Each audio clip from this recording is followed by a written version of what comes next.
and welcome to MotorMotion E-Series, where we return for the second series of 2025, and this time it is the TrackSpotTV Manufacturer Masters, a brand new series for MotorMotion E-Series in 2025, with an exciting 6-round championship split with 2 splits of drivers in Group 3 and Group 4 cars. Yes, multi-class racing has finally come to MotorMotion E-Series, and we are super excited to get into this series this year.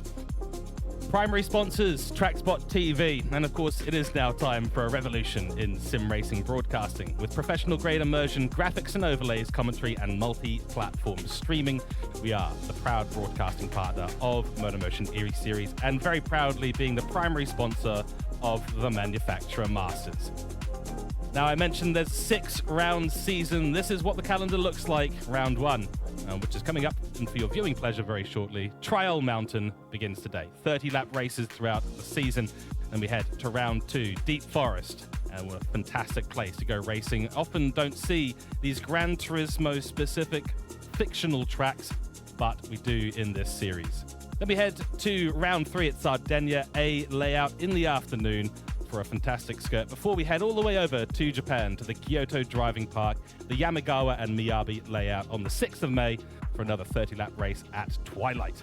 Round 5 sees us going back to Europe for the Dragon Trail Seaside layout at sunrise with another 30-lap race, and the season finale at the French destination nestled away in the valley of St. Croix, the St. Croix B layout on the 20th of May. Broadcasts will be held on the Saturdays, so stay tuned, get yourself subscribed to the YouTube channels on both MotorMotion E-Series and TrackSpotTV to follow all the coverage. And now, of course, it is time to introduce our commentators for today. And the lead commentator today is myself, George Cook. I'm proudly representing TrackSpotTV, and my co-commentator today, also representing TrackSpotTV, it is John Wright. John, welcome in. It's a brand new series, 6 rounds ahead of us. We are excited. How are you feeling? I am very excited for this one, George, after seeing season 1. Good evening, race fans, young and old. Welcome in to round number 1. My absolute pleasure to be joining George in the commentary box for the grand opening, George. And what a track to kick it off for the teams. A bit of Trial Mountain, anyone? Yes, please. Served up on a silver platter, maybe a gold platter. I have to admit, we do not see Trial Mountain enough. We've seen it in the GT World Series. We've seen it in a few leagues occasionally, usually as a bit of a fun race to go to. But I think this is a serious racing track, John. Oh, it absolutely 100% is. You want to talk about tricky turns 1 and 2. Ladies and gentlemen, may I give you Trial Mountain. 5.4 kilometers or 3.3 miles if you're old school like myself. 15 corners, keeping the drivers absolutely on their toes. I'm going to talk a lot about turn 1. That up, the elevation change, the camber change through that little chicane before you go barreling into the tunnel of destiny and the exit of headlights.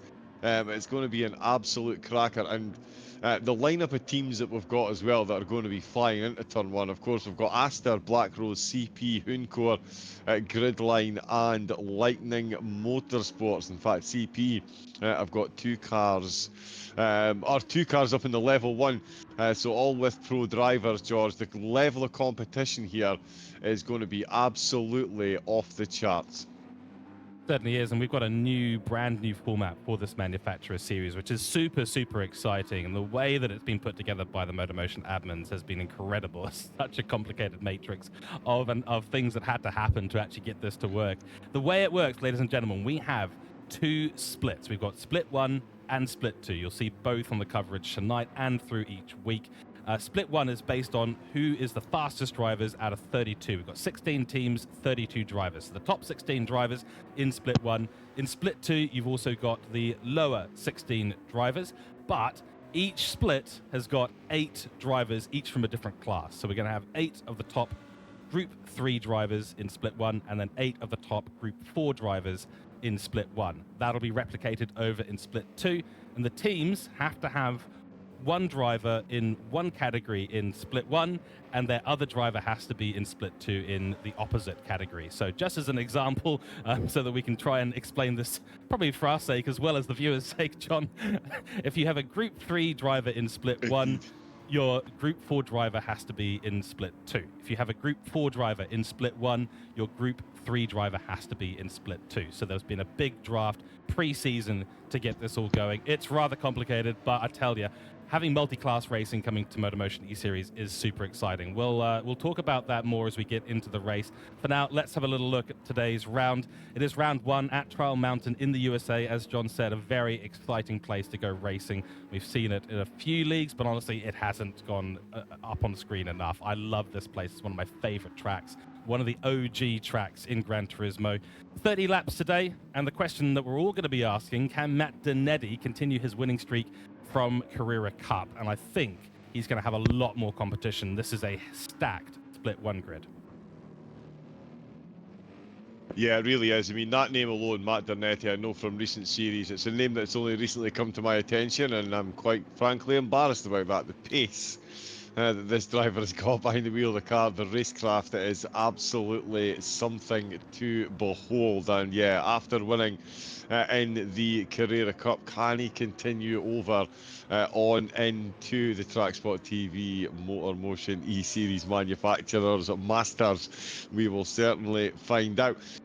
Early indicators, he's got a tough battle ahead of him. Gridline Racing, George, have got themselves the top spot in quali in the GT3s, and it's MotorMotion Racing in the GT4s taking the early top spot. Shots fired in the league, and no Matt Donetti in the top 3.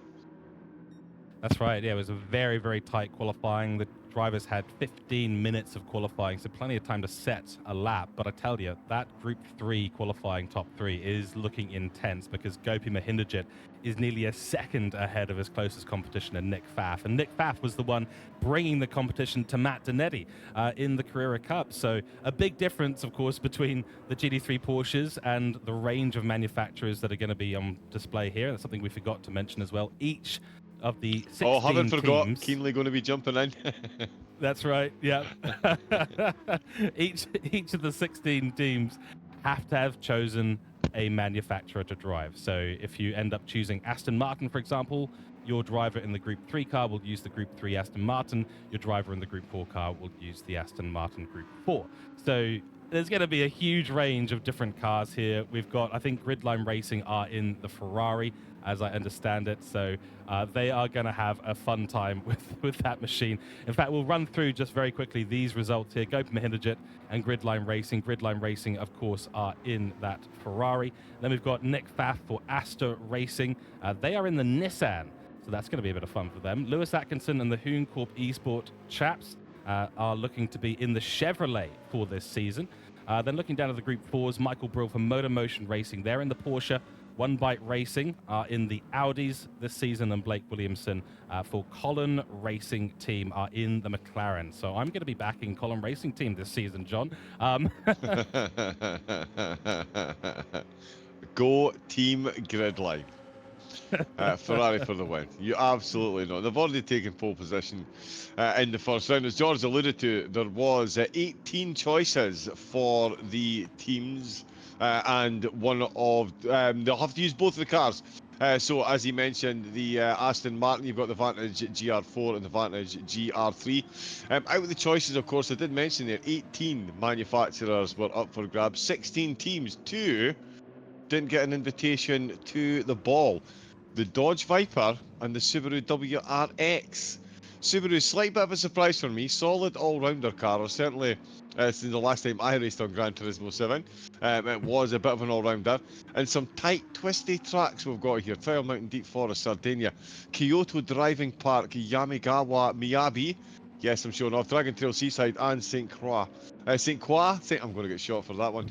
Yeah, St. Croix. So some tight, twisty tracks. So the Subaru, a bit of a strange omission for me. I did think that would make an appearance, George, but it might just once again prove why I hide behind the microphone and people with actual talent hold on to steering wheels. right, and same for myself. I would have expected the Subaru to be on there for sure, but either way, we've got a really eclectic mix of manufacturers out there. It's going to be fascinating across the season to see which strengths and which advantages of each car come to light at which circuits. We've got 6 circuits to go through with a real mix of layouts, so this is going to be a super exciting season. Tonight, for your viewing pleasure, we have Split 1 and Split 2. But before we get there, a quick shout out to MotorMotion E-Series. Go and check out their website, www.motormotioneseries.wordpress.com. They're on Facebook. They're on YouTube, of course, which is where hopefully you're watching. And of course, their Discord. So go and get involved. So much more racing with the TCR Cup and the GT3 Championship coming up. Go and get involved. This is where the best racing in Oceania happens for GT7. And of course, our primary sponsor, TrackSpot.TV. Go and check us out on the website, which is also TrackSpot.TV. We are providing professional level broadcasting and commentary, and go and get involved in that as well. If you're interested in becoming a commentator, we also are looking for new recruits. So jump on in, go and head over to the websites and go and support us. John, I think it is now time for us to head over to Split 1. So let's get this going. Round 1 is about to begin. Trial Mountain, 1 out of 6. And it is time for Split 1. Here we go. Yeah, we're on the line. Cars are lining up, George.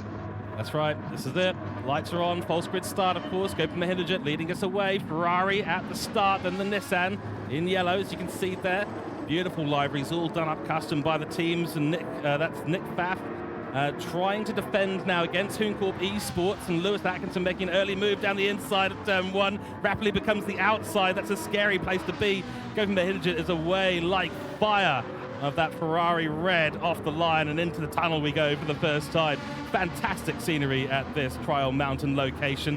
Tricky on the exit there to get the power down. Looks like the Chevy wasn't really able to do it super successfully. Matt Dinetti already making a lot of progress, and he's got a big name in behind him. That is going to be Andrew Scott for Me Cougar team. Then the Aston Martin just behind them. That is a scary Split 1 top 5 right now. A little inside move. Will it stick? No, it won't. He's actually grazed the side of the wall, so Matt Dinetti has already compromised himself massively, as we see Lewis Atkinson now making a big pass on the inside of Nick Pfaff, and that yellow Nissan has got no legs down this big straight. Big Chevrolet engine dragging it all the way through and into the hardest braking zone. Copenhagen off to a fantastic start. Bear in mind, of course, we have got 30 laps of this course, so strategy is going to play a massive part. Got to make sure you're looking after those tires and using the right amount of fuel. All the cars start on 50 litres of fuel, dictates a mandatory pit stop for refueling, but refueling is cheap, 10 litres a second in this lobby. And also, note here, heavy damage is enabled, so if you pick up damage in this series, you are going to carry it until that pit stop. Copenhagen completely checked out as he heads into turn 14 and 15 after the first lap of this race. Then it's Lewis Atkinson for Hooncorp Esports, Nick Pfaff for Asta Racing, who's under attack by Matt Dinetti, who's really keen to get up into that top 3 as soon as possible in that lovely live-read Honda. And behind them, Andrew Scott, Captain Wakefield, Water Arrow and Airborne, your top 8 as we kick off through into the second lap of this race. Yeah, what a start that was. Matt Dinetti looking for big moves into turn at number 1. Didn't quite work out, and in fact ended up costing him. Lewis and Pfaff with an absolutely incredible start. I mean, not as good as Mahinji hit up at the front of the field. He is absolutely moving. We do have the GT4s, of course, as well. They are currently down, starting in 9th place, and it is the Porsche that is leading the way. I thought I could be clever, and yeah, so that's Michael Brill that's leading the way. There we go, I've got it on 2 different screens here, but yeah, Brill is leading the way with P1 Skippy in 2nd, and Boosted Blake currently running in 3rd place. That is Blake Williamson, of course, from Colin Racing Team, so they've got themselves up into 3rd place. It's everyone's favourite, it's Marty McFarty. I love the Scottish accent. He's in 4th position in the Mercedes. You've got to absolutely love that car. And Marty, of course, Dylan Scarborough racing for Sparrow Racing. We'll see how they fly in Split 1. We've got the TT Cup, the hairdresser machine, as some might say, with Brucey behind the wheel of that. They're currently running in 5th place in the GT4s. Then it is Blue Dog in 14th position overall. Graham Splint, of course, of Spectra Racing. Splashed beautifully along the side of the car. And we've got Uncle Mark Everyone's favourite uncle at a party, of course. He's rocking in a stunning livery this week as well. We've got Fly down at the rear of the field. Bit of a gap forming to the rest of the field. I think there's been a bit of a crash at the start, although no damage, so I think it might have just been a spin. Although, as I'm properly looking again, sorry, on medium tyres. So yeah, and George, right through the field, in fact. Now, it looks like all the GT3s are on softs, but certainly an open choice for tyres as well for the series, which is quite interesting. They can use any tyres they want, but slight restriction on the amount of fuel to start, just to ensure there is a pit stop. So another clever strategy by the organisers to keep the racing hot until the end of the series. Yeah, that's right. And it's a good one because it does mean that we have to think about strategy all the way through. And yeah, the tyre choice, no doubt they're going for the softs first. Short fuel on the first stint, so it's going to be a pit stop around the 10 or 11 lap mark, I suspect, for some of them. Maybe some of them fuel saving just that little bit, but in these Group 3 cars with such a long back straight and main pit straight, you are probably going to be burning that fuel at a rate of knots, and you just got to use that slipstream, really start to try and save some fuel if you can, sit behind another car quite happily, lift and coast into one of the corners, even drop that fuel map down to 3 or 4 as you head towards the higher speeds, just to make sure you're not using all the RPM. Nick Pfaff diving to the inside as we head to that really lovely sweeping left-hander at the end of the straight, and that was not going to happen that time out, but the Nissan looking violent. He wants that second place back, and this is at the moment for the Group 3s where the battle is really happening. Nick Pfaff still in third place at the moment, and with Matt Donetti trying to hold on just that little bit in towards 12 and 13. That's a bit of advantage there for Matt Donetti. That Honda does look really, really good into the apex. Is great on the braking. At the moment, that Nissan, we all know it's a heavy beast, and bit of contact between the two as they head through 14. That's going to be inside line, though, for Nick Pfaff, so he'll be able to control the corner. Does so nicely, but I have to admit, nice switchback there from Matt Donetti, trying to use the agility of that little Honda to try and take advantage of the Nissan. The Nissan, as I said before, a heavy beast. It's a powerful one, though, and it really has legs down the straight. As you can see, even with the slipstream there, nothing the little Honda can do, but you'll see it start to really chew back that time throughout the corners and into the braking zones. That's where it's going to be a powerful contender. Me Cougar, nice to see this team making a return, also known as Me Cougar Driver Development. They are season champions over in TCR. They have taken so many accolades, with the helm being steered by Andrew Scott, one of the commentators as well at TrackSpotTV. He'll be making an appearance later in the season behind the microphone as well, but at the moment he's focused on what's to come in the Aston Martin, working with another teammate this year, try and develop them up, but certainly they're looking for some really good results. We know him as the tyre whisperer, so if you see him in 5th, expect to see him on the podium by the end of the race. He is just one of those kinds of guys. Let's take another look, John, back at the Group 4s, and we've had a change of lead. We have indeed. It's P1 Skippy is going skipping up to the front of the field. Dave Crook getting it done for Hazel One Motorsport, and he is being absolutely hounded at the minute by Boosted Blake. Oh no, I can hear a car coming up the inside. It's that Dubzetto GT coming up the inside. In fact, the car's moved over. He's trying to give up. He doesn't want to give up the slipstream. I was quite surprised to see the Honda get outgunned in a straight line by the Mercedes like that. And I tell you what, Skippy taking no chances. Oh, in fact, sorry, Skippy's in 3rd. Is it Aiden? Airborne, sorry, Airborne in 8th place. Yeah, so Airborne is bringing up the no, rear Airborne of is the GT3. 3 field at the moment, and then P1 Skippy is leading. Yes, it's going to take us a little bit of time in the commentary box to adjust to the multi-class racing. I've got multiple screens, thing. yeah, listing names and things. I'm trying to marry up everyone's team name. I thought I'd done a good job learning them all, but as soon as you get into the heat of battle, it's like, yeah, gamer tag, real name, let's go. But yeah, it's Skippy. He's in the BMW as well, so having a good run of it. To be fair, he's been hunted down by George's beloved McLaren, so there'll be, that's why I'm on the GT4 stuff at the minute. So George's unbelievable bias doesn't come shining on through Dubzetto GT. He's certainly looking to come through. Michael Brill, and he's doing a phenomenal job for the MotorMotion racing team, as I say, currently holding down that third position as the BMW absolutely flying across the line there is Skippy. The top three though in the GT3s are very close, and that McLaren will do good things through the twisty surface. We can see over the hump for turn number 1, over the hump for turn number 2. Oh, and the Audi, that's Brucey there.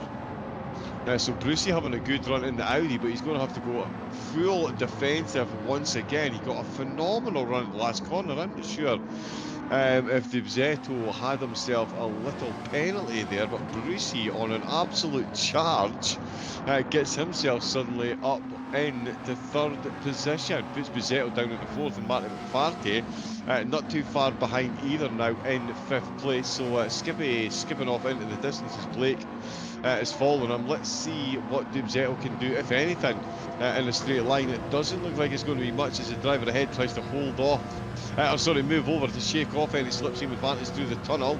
It does look like there is going to be a bit of slipstream advantage. He is going to get close. Is he going to get close enough to make a move? And where is he going to go? Is he going to go around the outside? Is he going to fake this one into the inside? No, he's going to hold his line. And he's going to go for a late apex, although he's run ever so slightly deep there. That's not worked in his favour at all. And Dubzetto losing time as he heads down into the final chicane. So that is a good solid overtake. They're all on the medium tyres as well, so the GT4 drivers looking to make them last just a little bit longer. They'll go through a bit less fuel, you would think, than the GT3s, and that is the McLaren of Boosted Blake, coming under serious pressure from Skippy, who's no longer in the lead of the race. So that was just swapped over as Matt Dernetti's in the pits. Yeah, this is a weird so one. Matt Dernetti's in the pits is what I was looking at, Yeah, that's what took my attention away from the GT4 swapping leaders, George. And I think they're about to swap again for our entertainment purposes. Here we go. BMW's got some serious legs in the Group 3 category, and that is Matt Donetti coming out still ahead. I was going to say we nearly had for the first time a Group 4 car ahead of a Group 3 car in this series. Oh, that's a nice switch back there. And I'll tell you what, Skippy is putting absolutely everything into those first couple of corners. Will he send it down the inside into the tunnel? Let's see. The McLaren should be better on the brakes. He is, and that's going to be another lap that P1 Skippy is going to have to do, sitting behind that McLaren. Great racing between these two. Don't know what happened to Skippy in the last sector of the previous lap, but he certainly did lose that position. So a nice bit of work from Boosted Blake. Phil Collum Racing Team, and they'll be stoked with this. They're really up there fighting for this podium at the moment. Shallow line, though, through the corner before the long run, and that's going to be a massively compromised lap. A bit of time for the McLaren, because we know it does not have the greatest legs compared to the BMW. In the background, still not quite sure exactly what happened to the Porsche of Michael Grill. Did qualify in pole position for Group 4 class, but he's fallen back. I wonder if that Porsche is just a little bit unstable on its rear tyres. It's entirely possible. And we've got another Group 3 car coming into the pits. It is Campbell Knowles.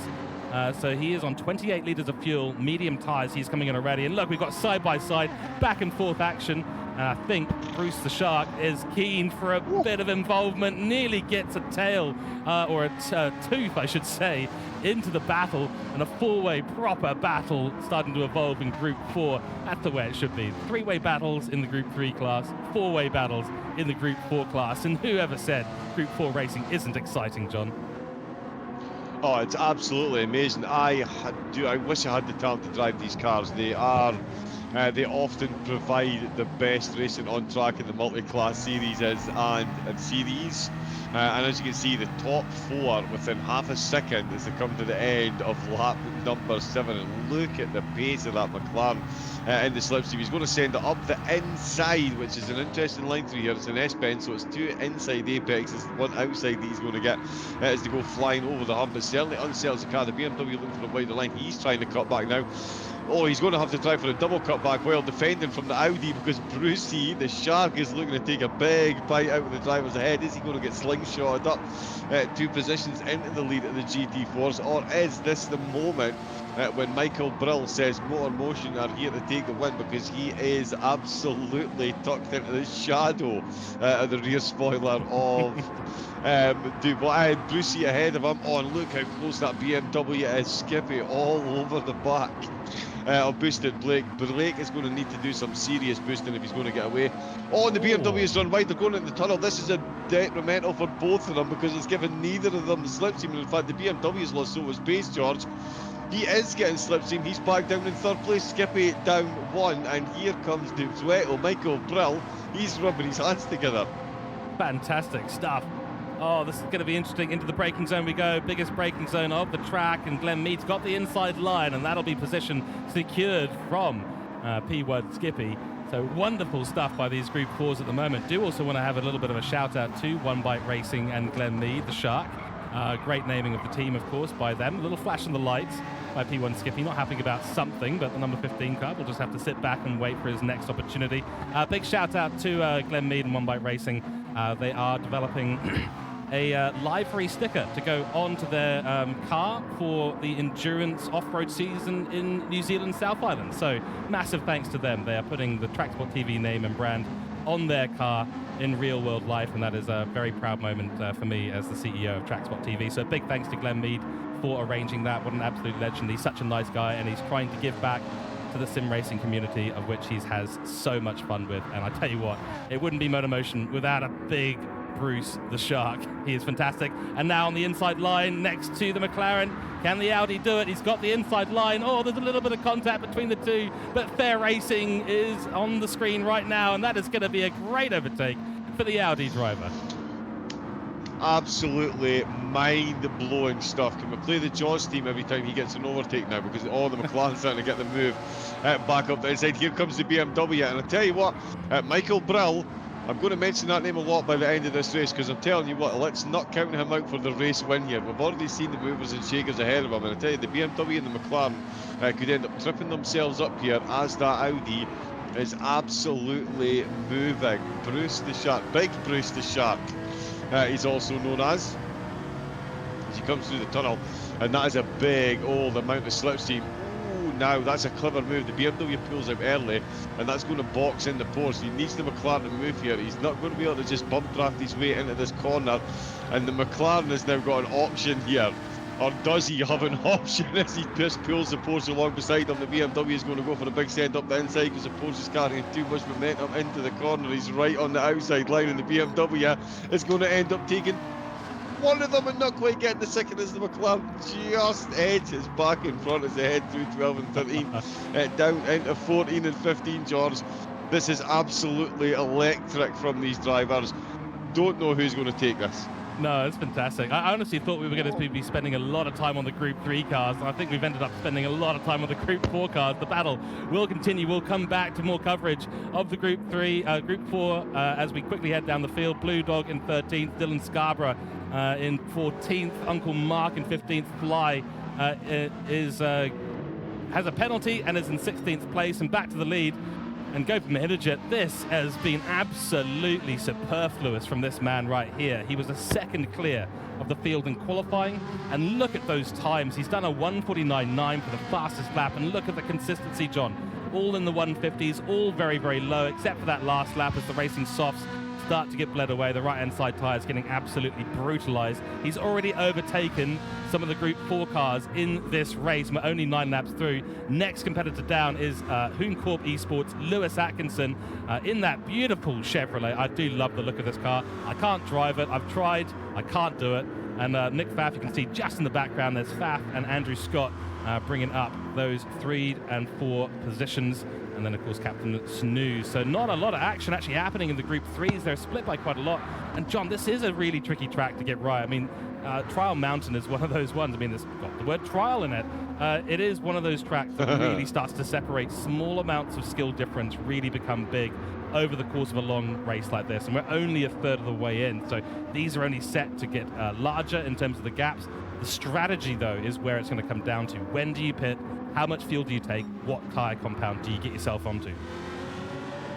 Indeed, yeah. As you say, it's got trial in the name. It's very much for me the spa of the virtual world. As you say, minor differences at each apex can add up to a whole lot of difference come the end of the race. And strategy will, of course, be the prime factor at the moment, of course, because we've got Matt Dernetti currently running in 8th place in the GT3s because he's taken his pit stop, and I believe that Campbell Knowles for Lightning has taken his as well. Captain Snooze certainly doesn't seem to be sleeping at the wheel this evening.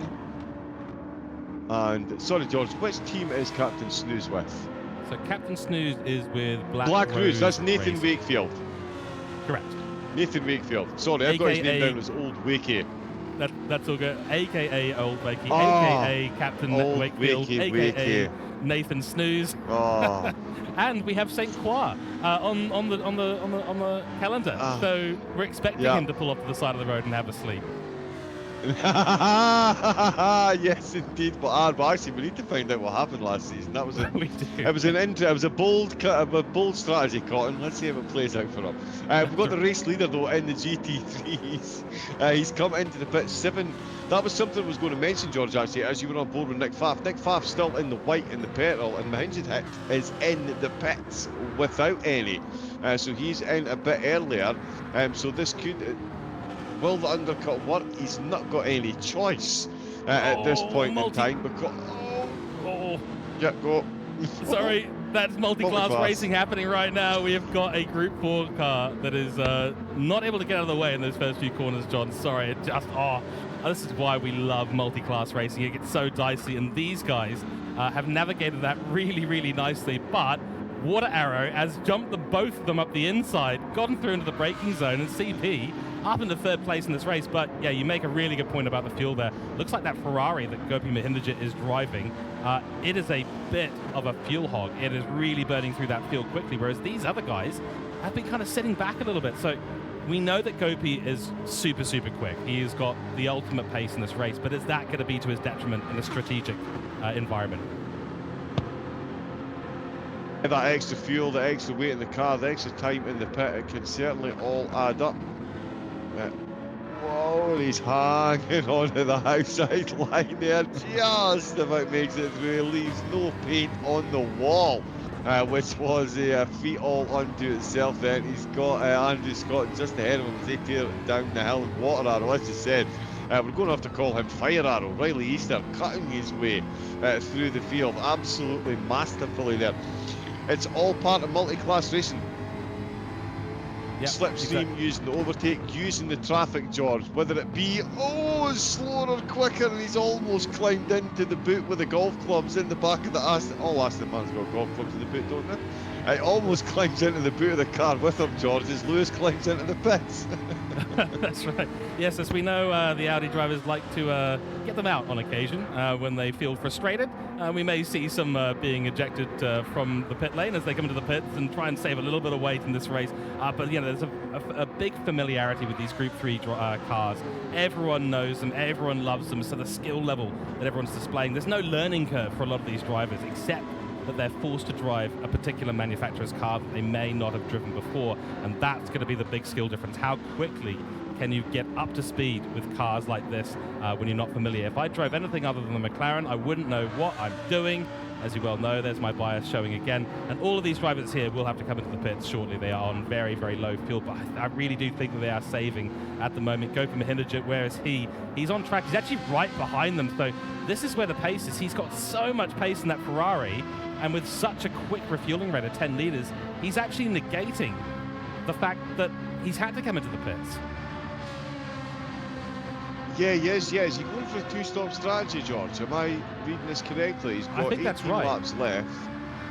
He is going for a 2-stop, so he's trying to match Matt Dernetti. And I think interestingly as well, George, if we can jump down, we'll see that Lewis is behind Gopi, and Dernetti is still down in 8th place. But that is a very full tank of fuel he's got, and a set of hard tyres. There we go. So Dernetti is playing... Strategy. That's right, the 3 S's. And I tell you what, that is potentially a very smart strategy.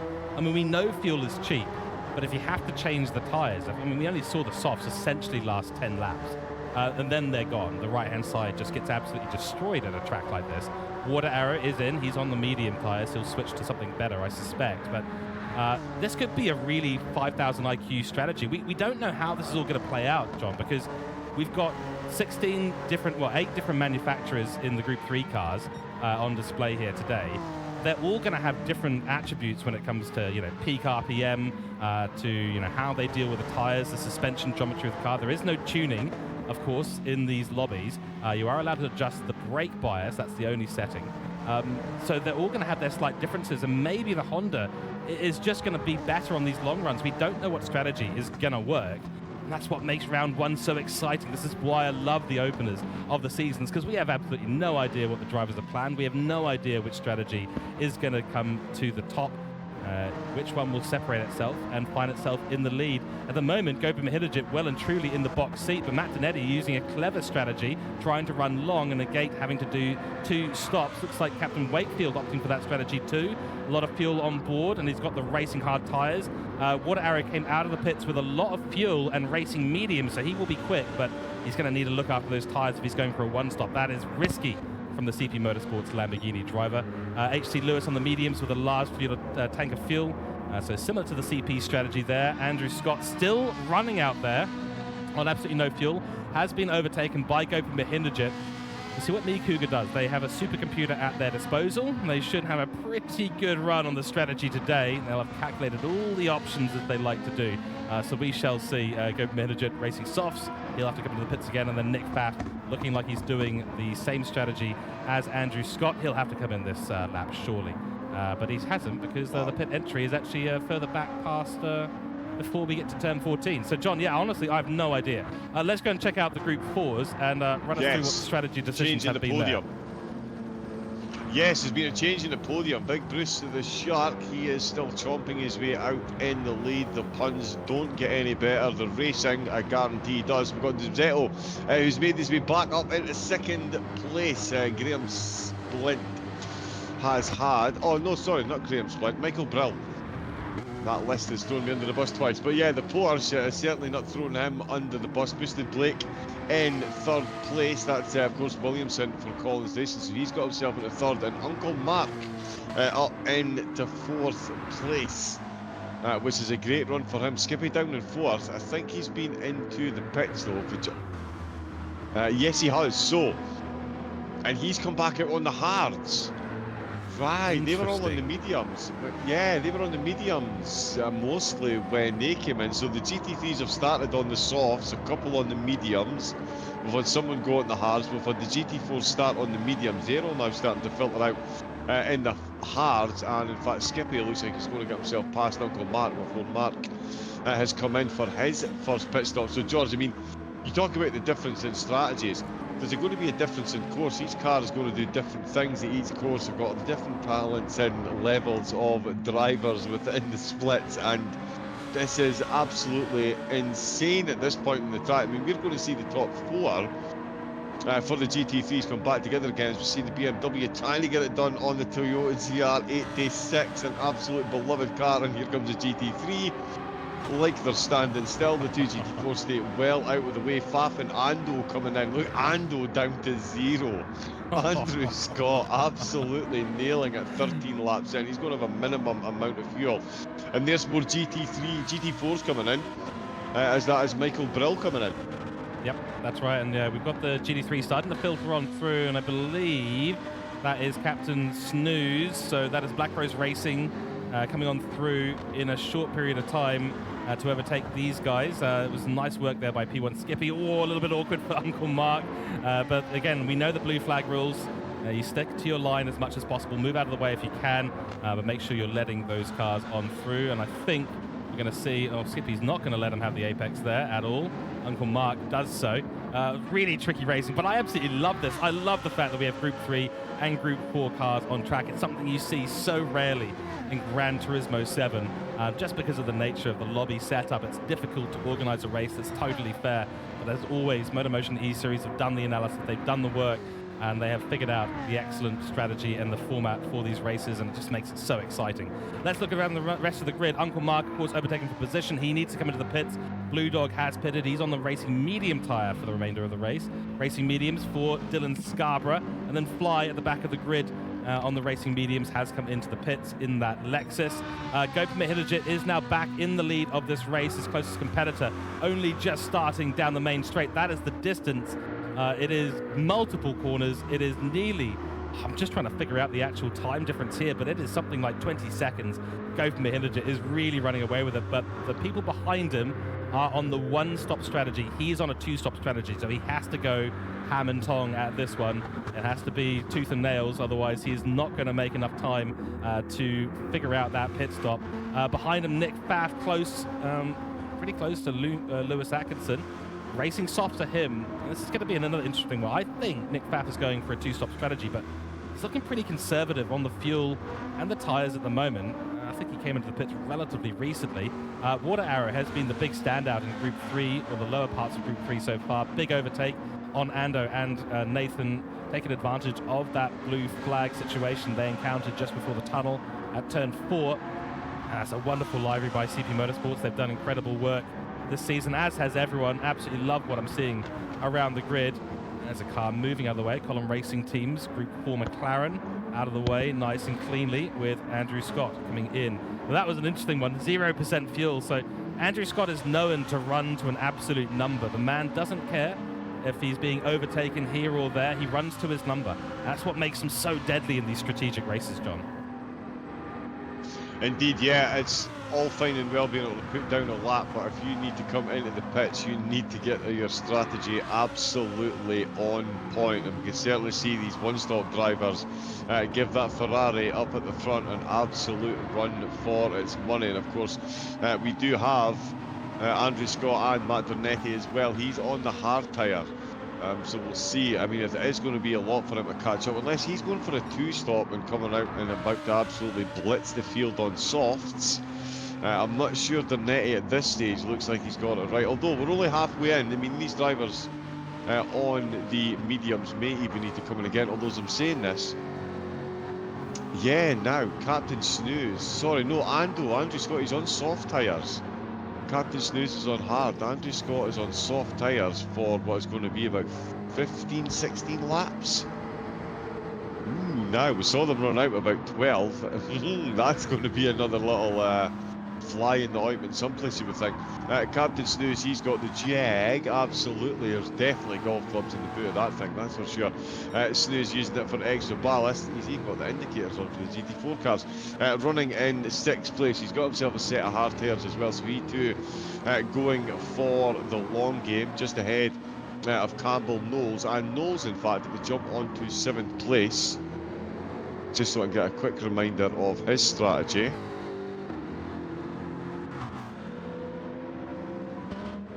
How are we going to jump on pronounce a Jaguar? Just as a quick question. Continue your train of thought, but I just want to pose that question. How do I pronounce Jaguar?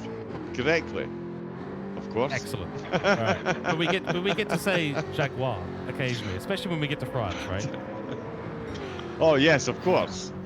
A glass of Chateau LeBlanc in the Jaguar. I believe. Sorry for interrupting. I just had a moment in my brain and I had to answer a question. All right, please continue, John. Indeed, yeah. No, I was saying, yeah. Can we jump on board with 7th place, please? I want to see. Have a look and see what Campbell Knowles is doing as far as there's. So he's on the mediums. So he's gone for the mediums with about half a tank of fuel. So he's got plenty of fuel to make it to the end. So yeah, he is definitely going to be ahead of Bernetti. Bernetti, I don't think has quite got the strategy nailed for this one. He rolled the dice. It's not quite worked out, I don't think. 155s, yeah, it's going to be a long way back. That's a long way back, George. I think, yeah, it's not often you would see potentially a mistake, but that early pit stop going for the monster undercut on the hard tyres, it really has caught him out. And even with the two-stop strategy we expect from the Ferrari in the lead, I don't think he's going to get close to the podium at this rate. Yeah, it was an interesting one. I mean, he didn't even make it to the 10-lap point on the softs. I mean, it wasn't because of tyre degradation. I don't think we got to that point with the Honda. I don't think it's that bad on its tyres. So it was a very interesting strategy. I think he probably should have used those softs right to the bleeding edge, then jumped on the hard tyres. That way he would have extracted the maximum pace. I mean, these lap times are 3-4 seconds off what the top guys are doing at the moment. And we don't expect that from a driver with such talent and such skill like Matt Bernetti. I will say, in previous seasons at MotorMotion E-Series, strategy has been the downfall of Matt Bernetti. And when you're qualifying at the top of the grid in Carrera Cup and the strategy is pretty straightforward, for those 30-minute races, because they're basically just sprint races with one pit stop. It was pretty easy to calculate, but these races are a totally different beast. I mean, there's a couple of ways. Oh, that's a slam into the wall for the Yugen Honda. Ouch. No damage on the car, luckily, but it's compromised his pace. Blue flag's ahead. But these races, totally different beasts, and it's all about iteration. There isn't just one good strategy at a race like this, but the question is, you've got to look at your overall pace on the race. And when you do so, you really need to be thinking about how do you extract the most out of the set of tyres that you're currently on. I just don't think he's done that with the soft tyres this time, John. I really don't. Yeah, no, I'm now wondering if maybe he did have a bit of damage. He had to come in early to get it repaired or something. But yeah, definitely not taking the soft tyres as far as the rest of the field have, and it really has put him on the back foot as he catches up to Brucey leading the way. Comfortably at the minute. He's out on the mediums, so he's come back out on the mediums. Double stint on the mediums for Bruce the Shark. Up at the front of the GT4s, the Honda just sails past like he's standing still. And that Audi, George, he looked in the first stint, he made the rest of the GT4 field look like they were standing still. Some absolutely phenomenal racing to get himself out in the lead. So clearly couldn't get it done in qualifying, but the race, an entirely different entity all unto itself, and certainly Brucey at the minute making the most of that. Skippy, where is he in third? We've got, yeah, the rest of, oh, he's got another penalty. Fly, unfortunately, with another penalty down at the back of the field. There is the race leading Ferrari tearing through the tunnel and the tyres and the fuel, George. That petrol tank is already in the red. Pit stop incoming for the race leader as Gr.3 comes back into the pits. Oh, okay. Well, that means that the hard stint was entirely pointless. Completely pointless. There was no point in doing it. He should have been on the softs. He's only been out there for 12 laps. That's the distance the soft tyres can go. So what was the decision around switching to the hard tyres? I'm thinking, John, this must have been a mistake in the pit stop. I think he must have accidentally switched over to the hard tyres, because no way you do 12 laps on the hard tyres, lose yourself about 30 seconds of this race, and then pit again when you can probably make it to the end of the race. I mean, 50 litres in the fuel tank, so he's got enough distance if he saves fuel a little bit, but he's lost so much time in this race that I just don't think this has been worth it for him. He's been lapped. Gr.3 comes on past. You'll see Matt Donetti coming out of the pits just ahead of him, going through turn 1, and that's going to be it. I mean, I do not understand the strategy that Matt Donetti has executed today. Wasn't even on the top 3 in terms of qualifying either. Didn't have the pace today in the Honda. Yugen Global Motorsports is a new team entering in this season. They have Xander Stewart in the Group 4 Honda, Matt Donetti in the Group 3 Honda. Don't know a lot about this team. It is brand new. Great to see a bunch of new teams, though, entering the grid this season. A little battle still happening for second place at the moment. Probably haven't got a hope and a prayer to catch up to Gr.3 unless his pit stop goes completely sideways. Lewis Atkinson on the medium tyre, 50% of fuel left, so he is good to the end. Going to be on a smell of the oily rag right at the end, but that's the way these drivers like it. Less fuel for Nick Pfaff. Soft tyres, so he's going to try and mitigate his inability to use maximum fuel with the speed of those tyres, and he's going to use that to try and counteract the speed and advantage that Chevrolet has through the apex of the corner. It does seem to be a little bit more stable through there. Great bit of driving from both of these chaps, and this is going to be a battle to watch. Andrew Scott is a couple of corners behind them at the moment. Don't count him out. He has actually leapfrogged himself past Water Arrow in this race. Likely to be a strategy that is being executed well by Andrew Scott. We expect nothing less from the Me Cougar drivers, and this is the way that things do turn out. Well, 20 laps in. This has been absolutely brilliant racing so far in round 1 as we see our race leader come into the pits for his second stop. So many strategies, 2 different categories of car, Group 3s and the Group 4s, all interacting out and on track, has made for a seriously exciting opener here at Trial Mountain. And we already know we've got Split 2 coming up as well later on, which is going to be super exciting. Remember, follow us on socials here at MotorMotion E-Series, our website, www.motormotioneseries.wordpress.com, our Facebook, YouTube, and Discord. And of course, big thanks to our primary sponsor of the manufacturer masters. It is TrackSpotTV. Go and check them out at www.trackspot.tv, I should say, for all your broadcasting and commentary needs. So, where is Gopi Mahidajit going to fit into this equation? He's going to have precious tyres, John, and he's going to be out on 44 litres of fuel. Looks like he'll be well ahead of the party and able to run away with the rest of the race. Yep, it looks like he's got this one absolutely dialed in. He's just making his way through turn number 1 now as Lewis and Nick Pfaff cross at the start-finish line. But as you say, he's now fueled up to the end and he's got himself another set of soft tyres. So the two-stop strategy, it looks like it is going to be the winner. Quite a few of the cars gambled on the single stop, and they're now going to be battling between one another for the scraps at the grid line racing banquet table, and they are going to be feasting themselves on first place in the GT3s. Andrew Scott, as we can see here, his consistency, and he's now hitting personal best laps as he's starting to shed some weight in the car. He is hoping to make those softs last a whole lot longer. He too fueled up to the end, and he's got the Lamborghini of Riley Easter just behind him, the CP car. That Lamborghini looking very quick through stint number 1, and it's certainly looking the same here in stint number 2. On the medium tyres though, so he'll just be looking to stay as close to Andrew Scott for as long as possible and hope that the soft tyre degradation, and that is almost a swapping of position up at the top on the podium as Nick Pfaff is absolutely piling the pressure onto the Chevrolet. He too just set his personal best lap a couple of laps ago as he is out on the racing softs. He's got 9 laps to nurse these things home while trying to get his way past Lewis. That is going to be a tall order around the Chevy. He's going to be good through the twisty stuff, but the Chevy's going to get it done straight line time after time. As you can see, he pulls alongside into turns 14 and 15. He needs a worldie of an exit, and he's not going to get it with that kind of entry. And well, yeah, took my Chevy to the levee. He's taking his Chevy to the front line, to the start finish line before Nick Pfaff is in. Once again, we saw the Nissan doing really well against the Honda in a straight line, George, but it seems that the Chevy has absolutely got its number, and at the moment Lewis, wow, he's gone right round the outside. That is an incredible move. He's on the medium tyre, and that is an absolutely incredible move by Nick Pfaff. What a strategy he's come out with, not only coming out on the slower tyre, but actually making moves. He has got some serious pace, George.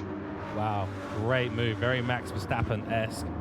Used that outside line beautifully, nearly got into a bit of an accident as Lewis tried desperately to defend the outside line, but moved to the inside. Late little move there, but wasn't quite in the braking zone, so entirely valid strategy from Lewis Atkinson, trying to hold on for Hooncorp Esports, who want more accolades in the MotorMotion E-Series. They've been doing incredibly well. I've been an active participant in all of our series so far. 2 series of Carrera Cup under their belt. They've been in the TCR, they've been in the GD3 Champs, they've been in now the Manufacturer Masters.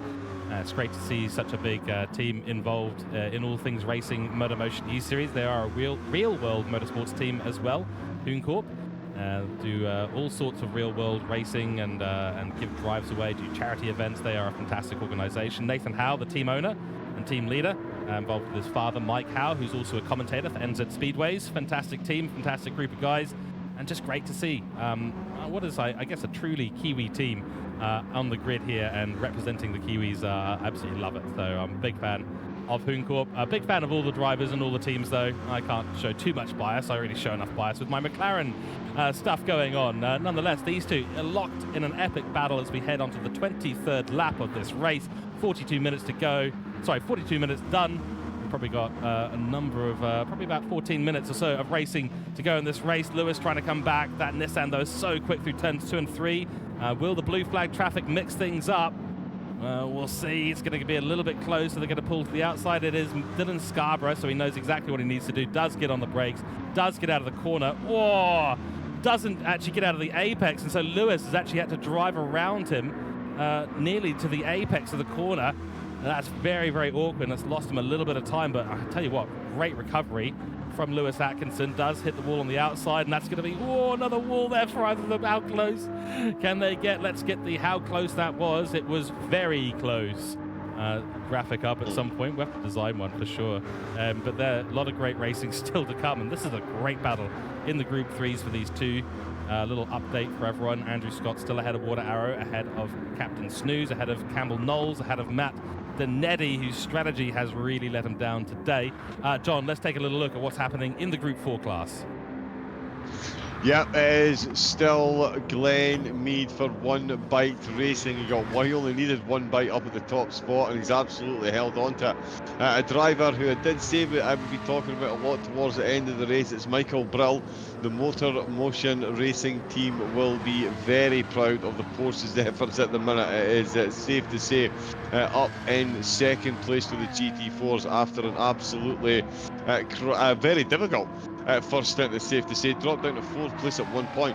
Then it is Dave Crook for Hassel Motorsport. He's got that BMW onto the podium at the minute. He's on a decent set of medium tyres as well, so he will be comfortably running to the end of the race. He's being chased down though. I'm sure he's absolutely not going to be giving up in the hunt. Is Blake Williamson for Colin Racing. So it looks like George and I both going to be happy today. Ferrari and McLaren both making an appearance on the podium. See how their corresponding teammates get on and split two very, very soon.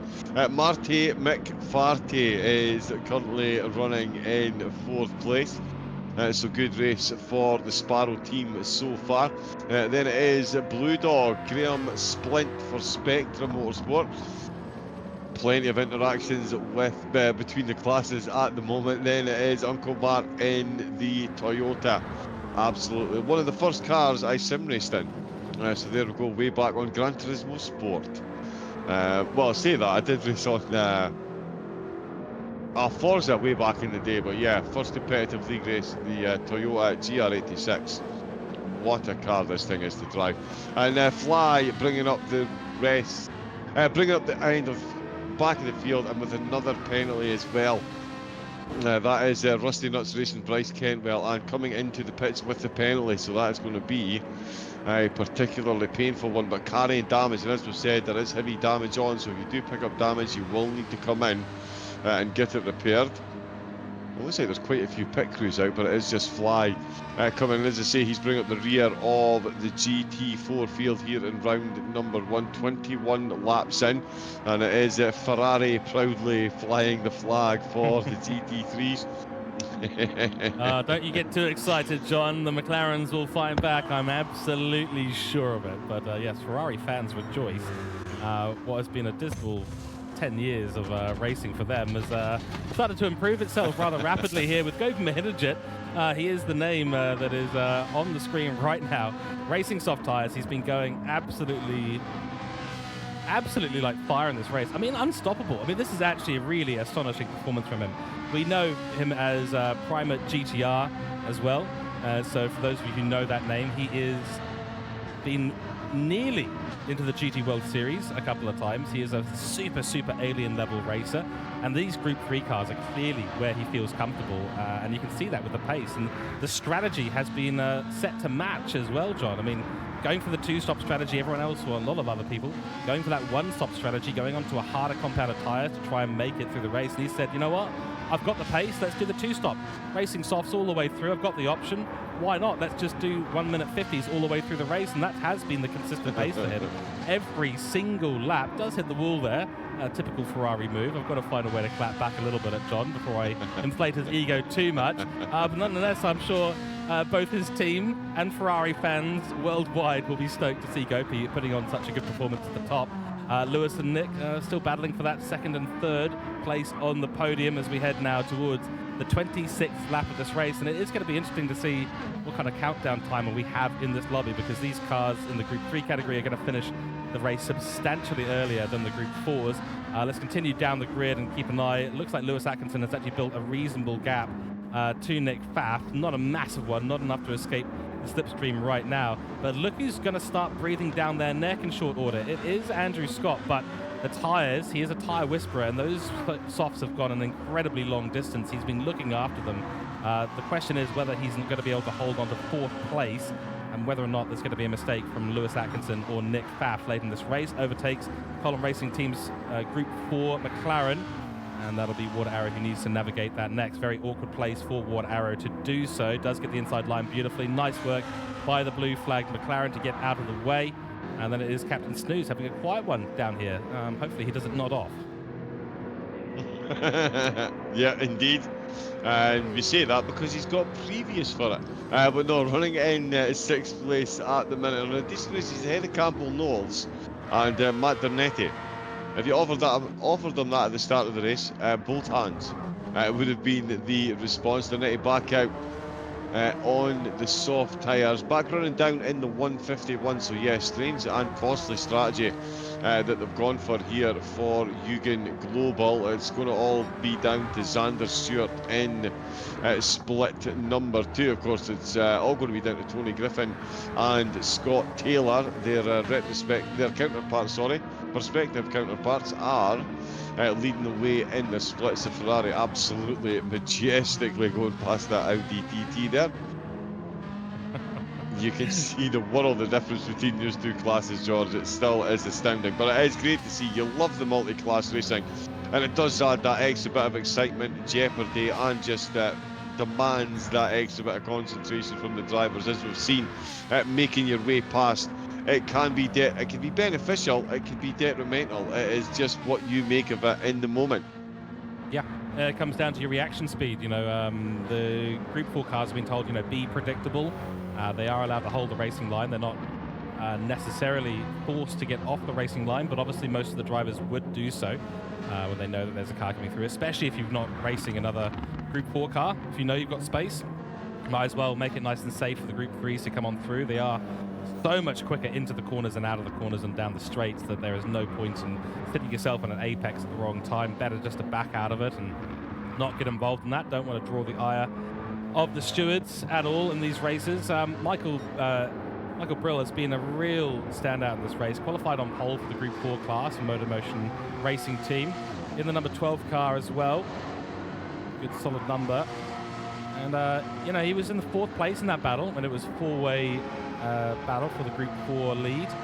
And he's really held on. I think the strategy has worked out very, very well from him. Behind P1 Skippy is, 3 or 4 corners behind at this stage. So no real chance for him to get up onto the second step of the podium at this stage. But, you know, we shall see. There's always the opportunity for mistakes later in the race as the tyres start to degrade. 25 laps done for these Group 4 cars at the moment, and we will be coming up to the last few laps of the Group 3 cars very, very soon.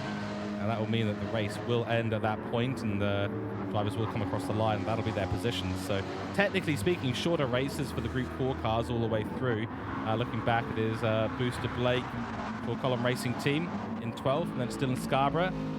Mercedes in P13, Blue Dog still in the same position. Aiden Chase in 15th position. Then it is Fly for the Lexus in 16th position. Now we are on 28th lap of this race, coming through towards the tunnel. The 3rd to last time in this race. I love this. Love this part here, John, when you get the sounds of the cars reverberating off the concrete walls. There's just something special about it. But yeah, no, overall, I think we are in a great position. Kopi is having a bit of fun out there. For those of you who were around for previous seasons of broadcasting, when we went to Willow Springs, Andrew Scott was our pit lane reporter, and he was having a rave party up at the top corner, Budweiser balcony. And then Gopi Mahindajit, who absolutely stole the show with sideways momentum and technically drifting his car around the course for about 20 laps, ended up joining him. And it was a wild, wild party at the Budweiser balcony. I suspect something similar going to be coming to the hills of Trial Mountain today, because this is the way that you want to open a season. Yeah, it really is. Absolutely laying down a marker, taking pole position, taking the strategy call as well. I mean, look at that fuel. He's going to be on absolutely zero when he crosses the finish line in a couple of laps' time. And those laps are expiring at a rate of 1 minute 50 a time, because that is the consistent lap times that he's in. Does occasionally have a dalliance into the 1 minute 51s maybe watching a bit of the scenery, but whatever he's doing it absolutely correctly. The Ferrari looking absolutely planted for 98% of the lap. Couple of little, there you go, little wiggles here and there. There'd be the alien drivers call that gathering up the car. That is how much that's how close to the edge to drive these things. And yeah, the Ferrari just, what a sound, as George said, coming through the tunnel. You absolutely love to hear it and see it, and just absolute precision driving. From what you would have to say, George, instantly becomes, after a performance like this, but even with 5 more races to go, absolute championship favourites, you would say, given the drive that we're seeing from the Ferraris up the front at the minute. Yeah, that's right. I mean, if he's able to replicate this at the next 5 rounds, then yeah, of course, he will absolutely be standing on that top step. And looking a little bit squirrely now. I mean, he doesn't need to be going that fast, but I think he's now trying to have a bit of fun with it. He knows he's well in the lead. He knows even a mistake now will probably not cost him a massive amount. 4 or 5 corners behind, we've got Lewis Atkinson, who has escaped from Nick Pfaff, who's running into tyre problems. I had a feeling that might be the case. Lewis is on the medium tyre, whereas Nick Pfaff has used all of that front right tyre. It is completely gone. He's not going to be able to turn left particularly easily. Got plenty of fuel on board, so really just the wrong way round at the end of the day. He's actually potentially going to fall back into the claspers of Ando Scott, who's still being tailed by Water Arrow, but with more tyres than Nick Pfaff this lap, and 1 more to go after it. Racing mediums that are in great condition from Water Arrow, and I think he probably doesn't have the pace on Ando or Nick, flat out ultimate pace, that is. But he's got the fuel, he's got the tyres to at least stick in this fight, and if there's any argy-bargy between Ando and Nick Pfaff, I tell you, Water Arrow is going to be there to pick up the pieces. He is a master opportunist, and for CP Motorsports, that would be a great way to begin their campaign. But 3rd place, well and truly up for grabs as we barrel towards the last lap of racing for the Group 3 class. Split 1 has put on a serious show, and I think we have well and truly seen a sifting of materials, and those materials being strategies. Some have stuck, some have not. And I tell you, we are going to have a fascinating round 2 as well for Split 1 as they all start to figure out what the optimal strategy is. A lot of drivers' first times into some of these cars. A lot of them have not got the experience that they would want to have, so there'll be a learning curve for all the drivers when it comes to the strategy, when it comes to how the car is handling and feeling. And the question is going to be, who can get up to speed quickest? Who has made the right choice and got themselves the right car? The teams were informed to select their top 3 preferred cars, and then a draft was done. And this is how things shook out. And Me Cougar picking up, of course, this wonderful Aston Martin racing car, which has become had a bit of resurgence in terms of its GT7 popularity of late. One car I certainly would not like to be driving is the Honda. Very, very difficult MR-based car. Rear end does not want to stick, and maybe that's part of what Matt Donetti was sort of fighting with all the way through. Now Water Arrow in the Lamborghini, another difficult car to drive, but Water Arrow certainly seems to have got the handle on it at the moment. A little bit of a moment as he's trying to get up past Andrew. Looking a little bit worse for wear, those tyres now on Andrew Scott's car, and is it going to be a good run for Water Arrow? He's going to be deep in the slipstream. Ando has to go defensive immediately. There's no slipstream ahead to help him, so he holds the inside line and hopes that Lamborghini doesn't have the legs to get past him. It is the final lap of this race, and we are barreling towards the end. Will Water Arrow be able to take 4th place away? Does so at the moment. Oh, Ando tries to squeeze him, but led on the brakes. Ando's going to have the inside line. Will there be power put down enough onto the tarmac for the Lamborghini to get past? Not quite. Side-by-side racing for the 2 of them. I think we have to jump back up the top because Gopi Mahinajit has won the race, round 1 to Ferrari, and Gopi Mahinajit, what a start from him. Lewis Atkinson will be in P2. Nick Pfaff looks to have secured P3, and Water Arrow has made it past Andrew Scott in the last couple of corners. Absolutely wild. 2 more to go. It is the slow speed hairpins, but that's a penalty that's been picked up for Water Arrow. So 0.5 second penalty. So Andrew just needs to stay within 0.5 seconds and he'll be ahead back into P4. What a crazy way to end this race. Nick Pfaff has actually not escaped at all. He's really suffering. Wow, what a photo finish we're going to have here. Water Arrow, can he do it? No, he served the penalty. Nick Pfaff takes 3rd place. Ando 4th place. Water Arrow holds on to 5th place after that penalty. He must have overtaken over the racing line there to pick that one up. We've got Captain Wakefield will pick up 6th place. Airborne I will pick up 7th. Matt Donetti, a dismal result there, last of the Group 3s, and Bruce the Shark take a bow for One Bite Racing, and the Audi team has taken P1 in the Group 4 division. We'll have the full results up for you in a moment. Michael Brill in P2. P1 Skippy looks to be taking P3, but boy, oh boy, this is going to be close. Blake Williamson really caught up in the last stages of the race, but it's not going to be enough. It'll be 4th for the McLaren driver, 3rd for the BMW driver, and then the last couple of positions will come across the line in short order. But John, I mean, masterclass from Gopi Mahindrajit. Absolutely stunning stuff from that man. I tell you what, that is fantastic, fantastic work by that driver. Let's jump over and see the full results for Group 3 and Group 4. Wow, fantastic stuff. The results are just compiling now, and there we go. Group 3 results. And since it's a Ferrari driver on top, John, you know what? I'm going to pass this one over to you. Let's go.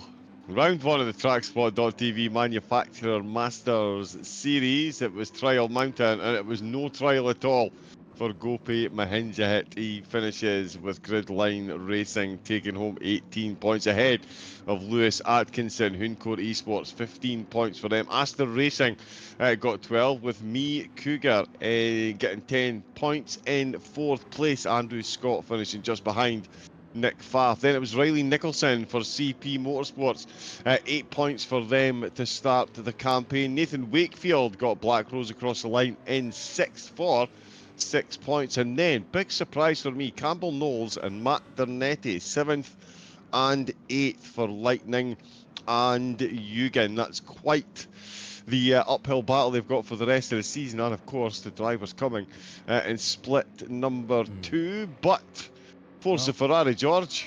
Yeah, 1-0 to me. I would ask you for a driver of the day, but I don't think we need to ask it as a real question. I think it might be a little bit rhetorical, but we'll do a quick driver of the day for our Group 3 Split 1 results here. Group 3 driver of the day. I am going to say it's got to be Gopi. Yeah. He took pole position, he nailed the strategy, he rinsed those tyres, his consistency was absolutely on point, flawless drive. That's where I'm going to go for. Yep, I think that's a fair call. I mean, for an opening round in a 6-round series, that is what you want. I mean, Gridline Racing really absolutely smashed it. Pole position, race win, perfect weekend for Gopi Mahindrajit. I don't think I can disagree. Some good performances out there overall. I mean, Lewis, great work to hold on. Nick Pfaff made a bit of a strategy blunder at the end there. Nearly had Andrew Scott go past. I'd love to have given it to Riley Nicholson, but penalty right at the end cost him 2 positions, I believe. So, tricky one. I think Gopi's going to take it. But let us know in chat who your Group 3 driver of the day is. And now, let's move on to Group 4. John, you're going to run us through the Group 4 results. Indeed, yeah. Glenn Mead for One Bite Racing. 18 points, top spot, absolutely phenomenal drive from start to finish. Made up 3-4 places, 3 of them in 2 corners. Michael Brill got 2nd, and David Crook rounded out the podium for Hazel 1 Motorsport. Colin Racing Team with Blake Williamson behind the wheel finishing in 4th, and Dylan Scarborough for Sparrow in 5th. Graham Splint got 6th place for Spectra, and then it was Team Capital and Rusty Nuts Racing bringing up the rear of the GT4s. Mark Scarborough and Bryce Kentwell behind the wheel. And they'll be looking to bounce back strong next time out at Trial Mountain to Deep Forest. What a segue that is, and what a race that's going to be. But yeah, interesting one for that. And I'm going to jump straight in here, George, and say there can be only one driver of the day in the GT4 class. It's Glenn Mead. Yeah. And that's not even a question at this stage. You know, we usually don't. We usually try and avoid giving first place the driver of the day, but Glenn Mead, what an absolutely brilliant drive from him. Overall, great overtakes, good racing, respectful racing.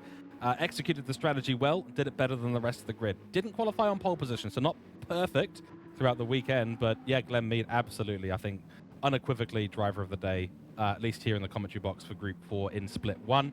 Let us know in chat your Group 4 driver of the day as well, and we'll be heading to a short break in a few moments' time. But before we do that, I'd like to say a massive thank you to John Wright, co-commentator today. He'll be back for future rounds, and he'll pick up the lead title at some point, I'm sure. It's where he likes to live. The legendary man with the golden mic, John, thank you so much for your coverage today. Pleasure being in the commentary box with you, as always. Yeah, absolute pleasure. Once again, as always, George, love being in the commentary box beside you and love watching these MotorMotion E-Series races. Trial Mountain and this group of drivers and cars never fail to deliver, and today, absolutely no exception. And believe me, those future rounds, they can't come quick enough. That's right. Weekly coverage here every Saturday, the broadcast in the evening, Tuesday racing. We are looking forward to round 2. Deep Forest Split 1 is going to be absolutely fire. Will Gopi be able to continue his run of good form out of the back of a brilliant, full perfect day at Trial Mountain? We shall see. But now we're going to move over to Split 2 after a quick break. We will be back, so we'll stay tuned because we are going to be back very, very soon.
Hello and welcome back to MotorMotion E-Series, where our coverage of the brand new TrackSpotTV Manufacturer Masters continues. It's Season 1, it's 2025. Split 1 well and truly put on quite the show for us. John and I were super excited throughout the entire race. Great racing and great to see multi-class racing come to MotorMotion E-Series. It is such a fantastic spectacle to see in Gran Turismo 7, and Trial Mountain certainly has not disappointed at all. Now we get to go into Split 2 coverage. So we have another 16 drivers lining up on the grid and getting themselves ready. But before we get to the racing action, I get to introduce my co-commentator for Split 2. It is the very legendary man with the most eloquent Australian voice you could possibly imagine. It is Trevor Byers. Welcome in, mate, and great to have you in the commentary box.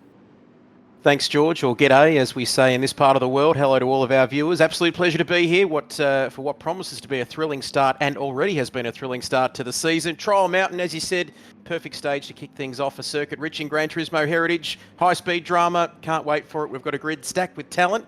Can't wait to see who makes an early statement here in Split 2. Yeah, it's going to be absolutely fantastic. And speaking of Split 2, here's the qualifying results on your screen right now. Different set of drivers, of course, all ranked by performance points. And on the podium for qualifying, in the Group 3s, it is Mark Hasseldine for Hassel 1 Motorsport with a 151.5, closely followed by Tony Griffin for One Bite Racing. His teammate Glenn Mee took a victory in Group 4 in Split 1. So this is a massive opportunity for One Bite Racing to elevate themselves to the top of the split very, very quickly in the early parts of this season. Craig Harcourt for Rusty Nuts Racing, a 151.7, so tight top 3 in the Group 3 category. We're expecting to see some fantastic racing by everyone in the Group 3 category today in Split 2. Then looking down to the Group 4s, it is Xander Stewart for Yugen Global. His teammate Matt Denetti had a shocker in Group 3 for Split 1, but the 158.2 is a very respectable time in that Honda Group 4 car. Puts himself on pole position. Then it's Matt McCullum for CP Motorsports. His teammate, of course, is Riley Easter for CP Motorsports, who we saw get a late penalty in Split 1. Unfortunately lost a couple of positions as a result of that, but still a respectful result for CP Motorsports. Can Matt McCullum do better? Very close on the qualifying time, second on the grid for himself. And then Scott Taylor for Gridline Racing, his teammate, who's Gopi Mahinajit, ran away with the show and well and truly inflated the ego of John, a true Ferrari fan, in the previous splits. And so Gridline and One Bite Racing looking very, very strong with their drivers right up at the top of the grid. This is going to be a really, really interesting race. So what do we think about that? You obviously were there to watch what happened in Split 1. Lots of interesting different strategies there, Trev, and I think we're going to see something very similar as the sort of order of things and the strategies, the right calls, the wrong calls start to get shaken through the sieve, so to speak. Absolutely. I wouldn't be surprised if we see some undercuts here, particularly the weather can be a little bit unpredictable around this circuit, but it's a very high load track, isn't it? Trial Mountain, fuel preservation, tyre preservation, these are always big talking points, so it's going to be interesting to see how the drivers cope with that, especially, George, with 30 laps around this circuit as well, so a longer race here this evening. Exactly right, and I do hear that the cars are lining up on the grid, so it's time for us to get down and over to our Split 2 coverage. Here we are on the grid. 3 lights are on. Mark Hasseldine in the lead, of course, in the BMW. So this will be an interesting start, and away we go. False grids starts will be penalised. Looks like we've got a slow Mercedes in the background there. Not quite sure exactly what's happened. Hasseldine's had a good run off the line. Now you can see there's Rusty for Rusty Nuts Racing, and the Lexus having a fantastic start. He's going to try around the outside of the Audi of Griffo. So Tony Griffin for Colin Racing Team having a bit of a good start. Sorry, for One Bite Racing, I should say. Excuse me there. He's having to defend early. Into the tunnel we go. The Lexus can't find a way past, but there's the Ford. It's Mad Rick. He's back. He's a madman. And we know he's also a fantastic racer. Starting to get a little bit closer to the Lexus ahead. Just want to get a good launch at the start of this race. Really, really key to get that early track position. Some different tyre choices throughout Split 2 in the Group 3 cars initially that we can see. A mix of racing mediums and racing softs. Mark Hasseldine already running away with things at the top of the grid, just like what we saw with Gopi. The Ford here going to have a decent pair of legs on it, so should be able to find a way past Spectrum Motorsport. Looking to launch itself past the Rusty Nuts Racing as we head towards that lovely hard braking zone and that fast left-hander. Hasseldine is good. Madrick is on the inside, and he's going to get the overtake done beautifully on that Lexus. Madrick has done that beautifully. Yes, he has. Rusty, though, fighting back, and they're side by side. A little bit of argy-bargy between the two of them. Well, keep an eye on this battle. This is going to be very, very exciting. And looking around the rest of the grid, Richard Robertson, P5, Chase in P6, and it is Grimbat and Luke Stone rounding out the Group 3 category. This first lap has not been without a couple of small incidents and some fiery racing. But I tell you what, Mark Hasseldine is really channeling his inner Gopi Mahindrajit right now and running away with things. Richard Robinson for MotorMotion in that Group 3 Porsche had a little bit of a look into 14, not able to make anything happen though. No one hitting their outside so far. Big spin, or nearly a spin I should say. Who was that? It was Grimbat. So that is the Mercedes, of course, of Sparrow Racing. Nicholas Williams having a massive moment there. Luke Stone, who we expect to see up the front of the grid. He is actually driving, of course, the Group 4 car for Hunkelb Esports. Don't know quite why we looks like we have maybe a Group 3 car that is not at the front of the grid. So already Luke Stone, Group 4 car, Group 4 Chevrolet. He is leading the pack at the moment. I can't see where that 8th Group 3 car is, so we shall see. But yeah, Trev, good opening lap from all the drivers there, and Group 4 is looking pretty spicy. We'll go through that in a moment. Absolutely, always a hot spot for drama, this part of the circuit here at Trial Mountain. Heavy damage is on as well, so a big reminder for the drivers that mistakes will be punished around this circuit, but you can see everybody getting away cleanly there, and you can see further afield, and Mark Hazeldine for Hazel One Motorsport making a perfect start as we're looking at Scotty in the Ferrari, then back to Bluey there in P11. This tunnel complex, a famous part of Gran Turismo history. We've seen some overtaking opportunities here over the years. George, here's another one on this occasion as we come out of the tunnel now. An opportunity here going down the inside on, I'll tell you what, that's going to be very close indeed. You can see Matt McCallum there with an opportunity to get by. Just very wary here, George, in this final part of the circuit, but he's looking good here. And you can see Shane Attard under all sorts of pressure there for Gridline Racing as we come towards the end of the lap. Right, yeah, big element of the strategy that we've been seeing so far has been tyre preservation and fuel saving. 50 litres is what these cars start with on board. So it does mean that we force a pit stop in this format of racing. Soft tyres the choice for Matt McCullum. Shane Attard's on the racing softs as well. So these two cars should be fairly even Stevens. And no, your eyes are not mistaking you. That is a Group 4 Nissan for Asa Racing. Looking good out on track. Love the yellow. Matches in quite nicely with our manufacturer Masters colour scheme. Black and yellow is the season colour scheme. And looking further back, Troy Britnell for Lightning Motorsport in the Mazda, followed by Hodges. Mark Hogan, he's been a favourite of ours, and he is going to be in the Me Cougar team this year. So alongside Andrew Scott, who is one of the top drivers in MotorMotion E-Series and in fact Oceania.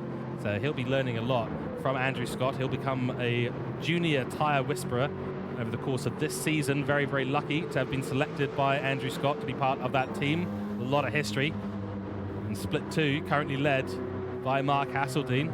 And what a way to get started. I mean, at the end of the day, we have seen one or two cars just pull away. And these Group 3 cars, I mean, there's a lot of difference in terms of how familiar these drivers are going to be.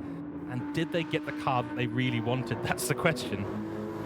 And you can see how quick he is as well, isn't he? He's really harnessing his inner Gopi, isn't he? As well as we saw in Split 1, the opening race here this evening. And this is very important, George, isn't it, for all of our viewers? If you are new to the Manufacturer Masters series, hello to you, wherever you are watching, of course. And very important to get that clear air, isn't it? And it helps with, we spoke about tyre preservation, fuel preservation as well, especially around a very demanding circuit such as Trial Mountain. Late morning start, so we're going to see grip evolving here, especially under this preset weather that we've got here this afternoon. But very important to get out in front early. You do not want to be battling, especially when you're trying to conserve your tyres and fuel, George, in the early part of the race.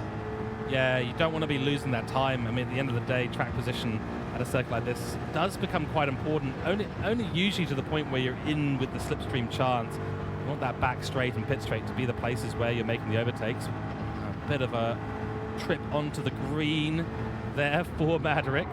pushing his car as hard as he possibly can. I don't think he's taking the conservative approach at the moment, Trev. Certainly pushing things to the absolute limit, which sometimes you do have to do. Rusty, who had a good start to the race, just didn't really end up finding any kind of gap to pull away into the clean air. Now he's got a big forward punching a hole through the air in front of him, being chased by a Porsche. Porsche won't be great on its tyres, but it will be lightning quick in the corners and out onto the straights. So that's where the Lexus is going to have to keep an eye. Lexus should have some pretty good legs on it. The 259 car in 4th place at the moment as we head to the 4th lap of this race.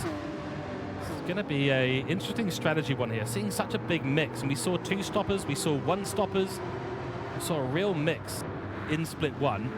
Didn't look like anything really fell out of the sieve too much other than Gopi Mahindra, but that sort of comes down a little bit more to the pace that he's got in that Ferrari as opposed to the strategy he executed. His strategy was executed as a result of his pace. The question is, will there be someone replicating that in split 2? We saw Gopi put on an absolute masterclass first thing in split 1, didn't we, earlier this evening? Keeping in mind tyre and fuel wear, George, set to ×2 with all racing tyres available, sir. But still, having said that, drivers must manage the tyre degradation wisely. As we see Chase now there, P6, absolutely loving that classic Gran Turismo Toyota Supra livery, as we see now here with Robinson, then back to Chase. And we're in very much a holding pattern here, aren't we, George? On lap 4 of this race, Grimbat further afield there, as we can see. Gozy there, P8, and there is a train forming behind him, but in the very early stages, are we seeing the drivers just in conservation mode at the moment, George, here? Is it going to be a one-stop? Are drivers aiming for that one-stop here this afternoon? Yeah, we'll see how it all pans out. And we've seen a lot of people come in at lap 10, then lap 20. Some just came in at lap 10, switched onto a harder compound of tyres, tried to make it 20 laps in this race, full tank of fuel for them. Interestingly, I think we've had a little bit of a switch in the lead. Grimbad is still on the lead, so he's so far off. In fact, I'll tell you what, he's absolutely miles away. So Nicholas Williams is a name that we're going to have to become intimately familiar with, because in the Mercedes Group 4 car, he is absolutely flying the Sparrow Racing team. I thought we had a change of lead because it's close back here, but that is Xander Stewart on to try and make up for the dismal performance that we saw that Matt Donetti had in split 1, something he'll try and rectify over the coming races in this season. But Xander Stewart, the ball really fell into his court in terms of getting Yugen Motorsports up there, and he's done that so far, by the way. I mean, you can see that Yugen spread all the way throughout that car. Great looking livery, the red and the black. Very appropriate, of course, for the Honda racing team. Luke Stone in chase. He's made up a couple of positions there, and don't count out Scotty.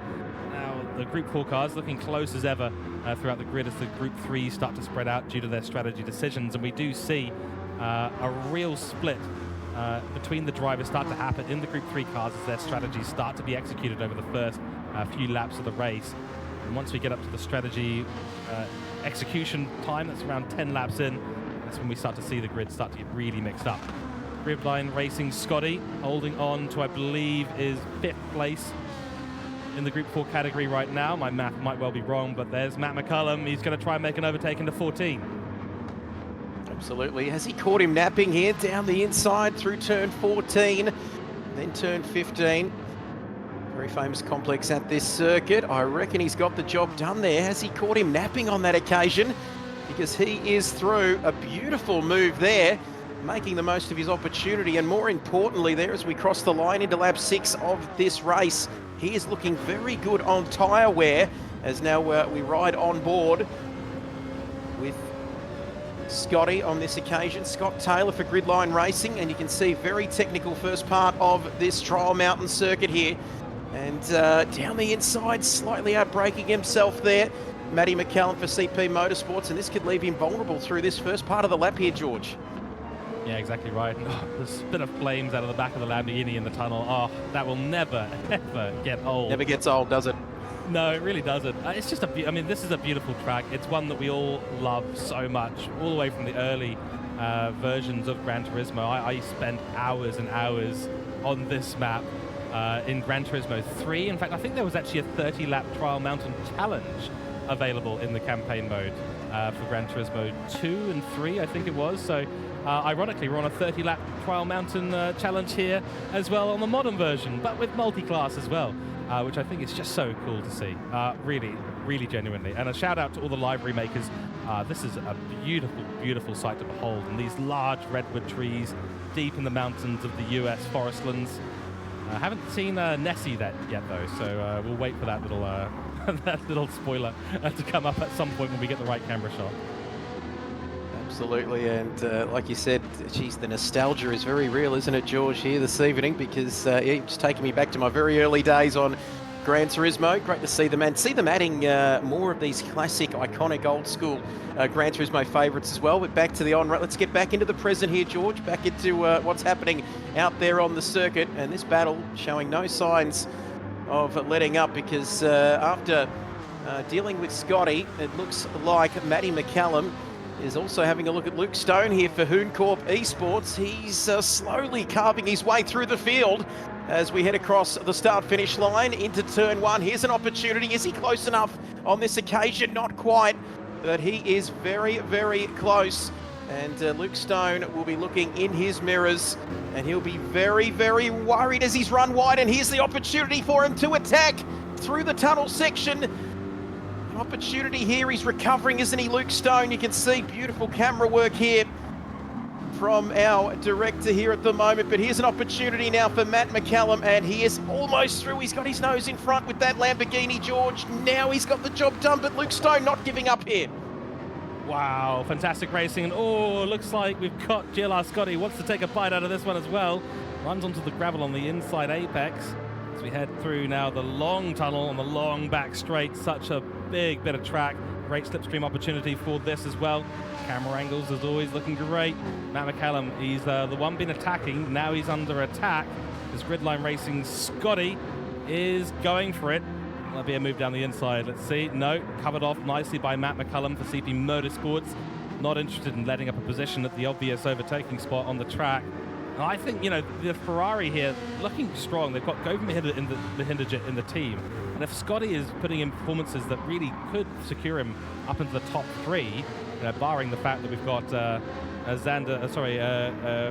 Mercedes flying away, Nicholas Williams, a name that I've already forgotten but should be remembering. Nicholas Williams running away with things in Group 4, but this is truly a battle for the rest of the podium. P2, P3 is potentially up for option here for all of these drivers. Matt McCallum sent it down the inside. Oh, a little bit of contact, it looked like. All safe and sound racing. High racing standards here at MotorMotion E-Series that every driver is well aware of, and this is why we get such good racing, such a spectacle in these. And then 3 apiece. Here we go, across the line. Who's going to make the move? Is it going to be Scotty? Looks like 1 car. It's actually 3. Scotty's going to move to the inside. There's no opportunity there. The Lamborghini's quick on a straight line. And line astern, they are yet again as we head through the first 3 corners. Oh, Luke Stone lives to fight another day, doesn't he? But we saw them almost 3 wide there down that start-finish straight. That was thumbnail worthy. That's how incredible that vision was here between the battle between these 3, of course. Lap 8 of this one.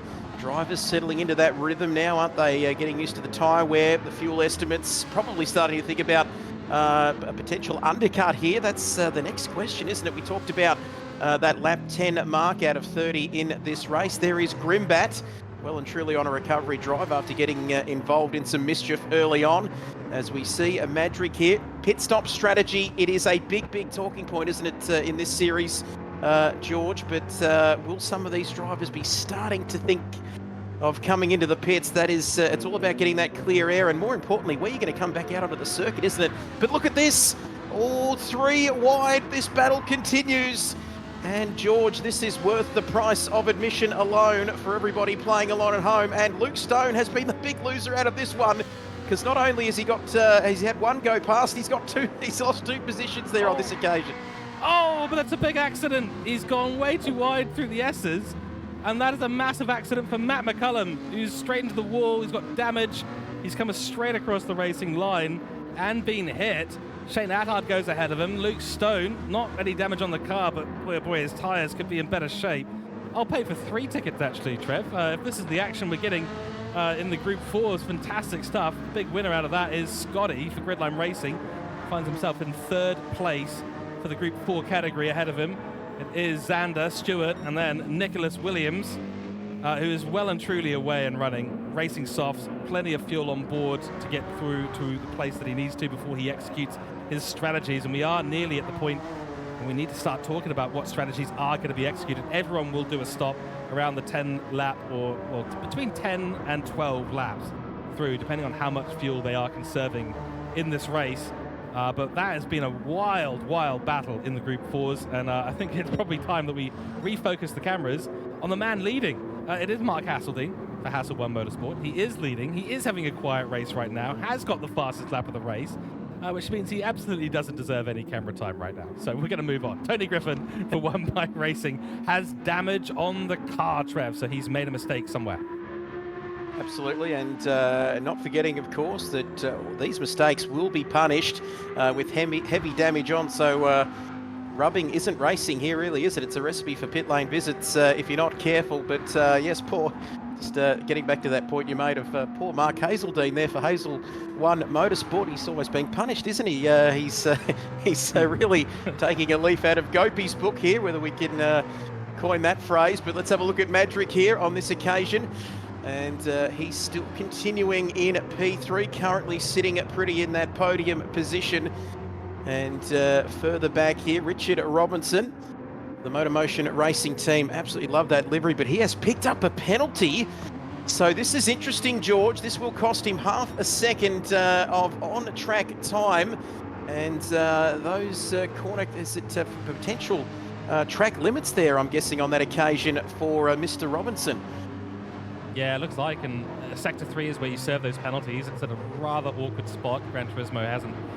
There's no good place on the racing track to serve a penalty, that's the truth. Some are worse than others. Trial Mountain not too bad in the scheme of things.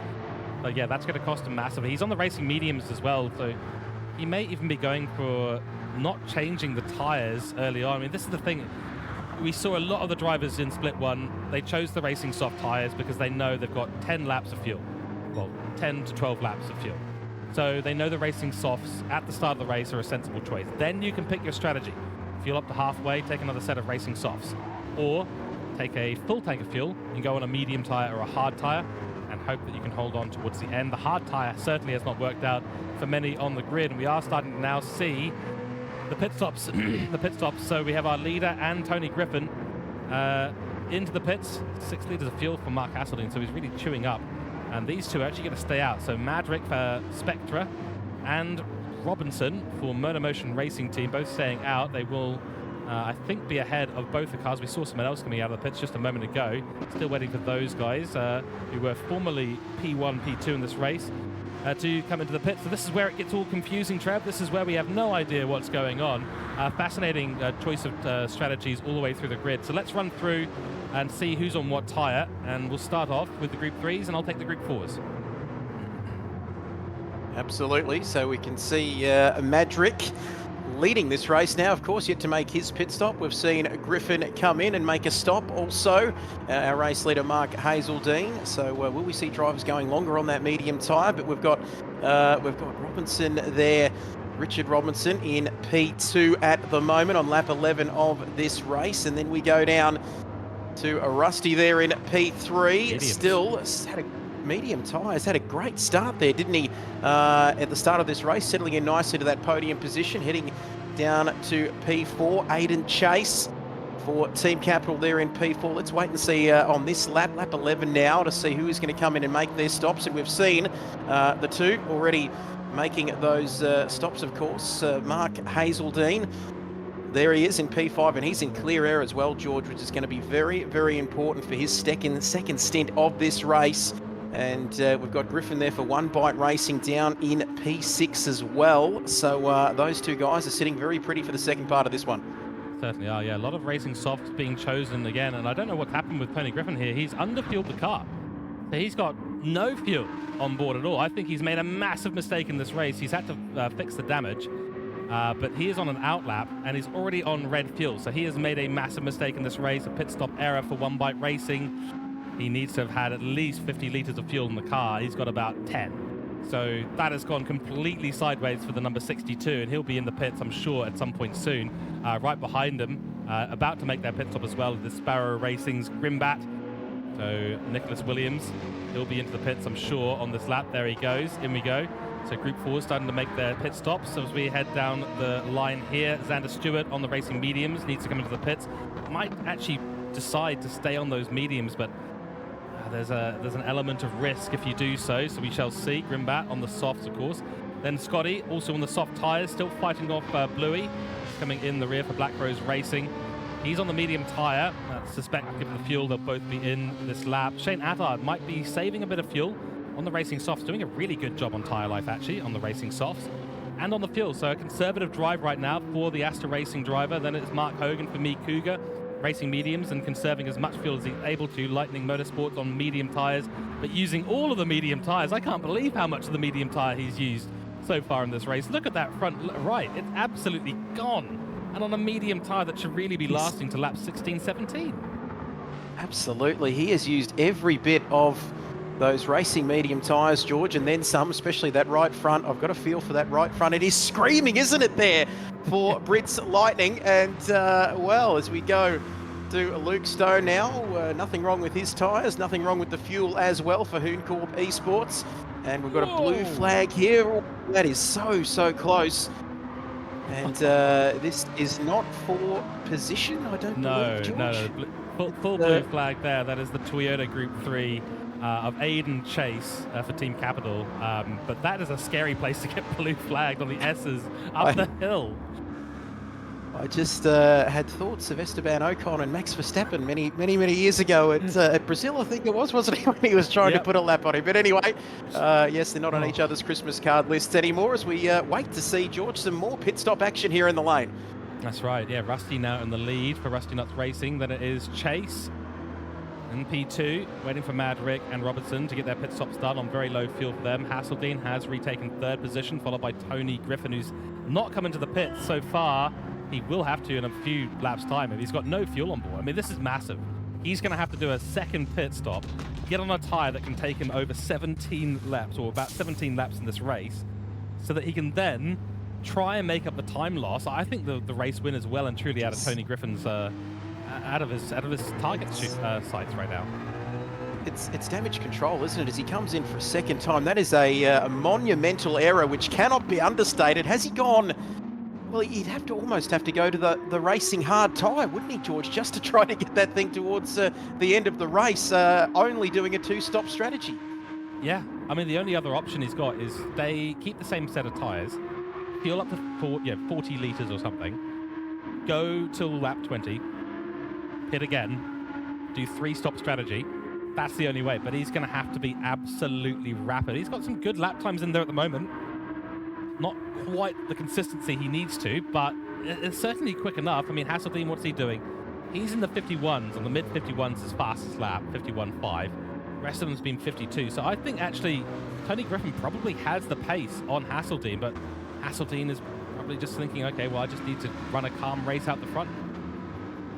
Yeah, does he throw caution into the wind? Does he need to, like you said, will he go for the three-stop and just try and sprint to the end? Three separate sprints on a three-stop strategy there, as we see Mark rounding up some traffic there, and Chase into the pits as well. So interesting. Let's wait and see what tyres. Will we see him go on the mediums? Will we see him go on the hard tyres? As we've got Mr. Robinson here. Here's to you, Mr. Robinson, now. As you can see there, Richard Robinson, MotorMotion Racing Team. Beautiful livery on that one as well, following the very distinct blue of MotorMotion and TrackSpotTV, of course. But he's in some clear air here as well, isn't he? He's got Chase and Griffin both in the pit lane as he comes through onto the start-finish straight now on his outlap. So will the undercut manage to get him ahead here on this occasion? We'll wait and see as we see both Chase and Griffo coming back out from the pit lane. So approaching half race distance, George, and still plenty to play out here. Nothing is set in stone here at the moment mid-race. That's right. Yeah, out of the pits comes Chase. So it's decent bit of pit stops there for him. So that's actually launched him past Tony Griffin, who was the one who made the fuel mistake early in the race. I can't imagine if that's been planned or not. So we'll see if Aiden Chase has got a chance to make Oh, sorry, that's Mark Scarborough. Sorry, that's Mark Scarborough for Team Capital.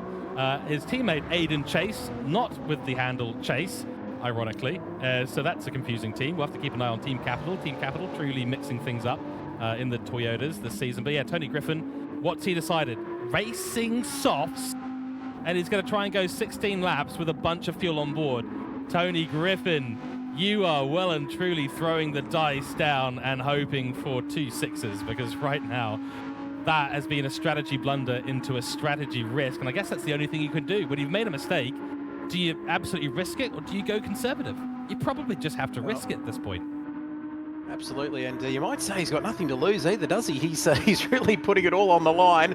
He's putting it all on black, isn't he, at the moment, as we see him on his way, but is this going to work out in the long term, George? I'm just looking ahead. There's still a long way to go, isn't there? I mean, this is why the strategy mistake was so important. I mean, his teammate for One Bike Racing, Glenn Mead, won Group 4. That puts One Bike Racing in the box seat to be in the lead of the team's championship, which is, you know, it's the manufacturer masters. That would put Audi solidly in the lead if they had 2 drivers able to get a top 3 result. Right now, Tony Griffin is taking himself out of that with a strategy blunder that we think is a blunder. I don't think it's a tactic, because I can't imagine a way that that works out for him, having to do essentially 2 pit stops in this race when he didn't need to. And, I just don't know. I don't know how this is going to play out, Trev. I really don't. So we'll see. Let's go around the rest of the grid. We've seen the top drivers. Let's jump down to the back of the grid. It is Me Cougar's Mark Hogan. He's on executing his strategy. I don't know whether this is going to work out for him. He's got quite a bit of distance, and there's a Porsche coming on through. MotorMotion E-Series is Richard Robertson. Another awkward place to be overtaken at the apex of turn 5, I think it is. He'll have another blue flag later on. And there we go, Matt McCullum and Luke Stone actually in a battle, Trev. Here we go, side by side. Look at this through the tunnel. Looks like a cover for a Gran Turismo game, doesn't it? Absolutely love this. You can see 6th gear up to 230, 240 kilometers per hour. Here's Luke Stone. And it's one of the most difficult braking zones in this game on this circuit. Let me tell you, I've come a cropper there many, many times in the past, but that's why I'm sitting up in a commentary box, George, talking to you as we see Rusty coming in on the, you can see here, half race distance or approaching half race distance into the pit lane for Rusty. And this is going to be interesting to see. Medium tyres there by the looks of it. Well, that's what he's got on at the moment, I think, George, isn't it? So we'll wait and see what he puts on. So we'll wait and see. We'll keep an eye on that. Turns 14 and 15 to end the lap here. And Brits Lightning also into the pits, along with Shane Addard for Asta Racing. And putting in the fuel there. All of the tyre compounds, I believe, George, are available, aren't they, in this championship? So that keeps things interesting for us here in the commentary box and for our viewers at home in terms of strategy. But things starting to just settle here after the first round of pit stops. Luke Stone, though, he's dropped back a little bit here, and looks like Shane Addard's gaining on him here at the moment, George. Yeah, no, Shane Addard just out of the pits. Has switched onto the racing soft tyres. He's got plenty of fuel. Could go to the end of the race now. He's been very conservative on his tyres and on his fuel. So I think he's got enough to do this one-stop strategy. So this could be a brilliant move from Shane Attard. He's got Luke Stone and Matt McCullum right ahead of him.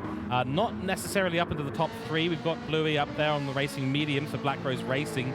He's put in a great pit stop and a great run here. He's in P4. Then it's Scotty, who's going to be the one being chased down. So he needs to put a bit of pressure on that accelerator pedal and really get a move on Xander Stewart. And then it's Grimbat, who's unequivocally leading Group 4 category right now. And this has just been superfluous. Yet again, no camera time for the leaders because nothing interesting happening up there right now. They're just solo.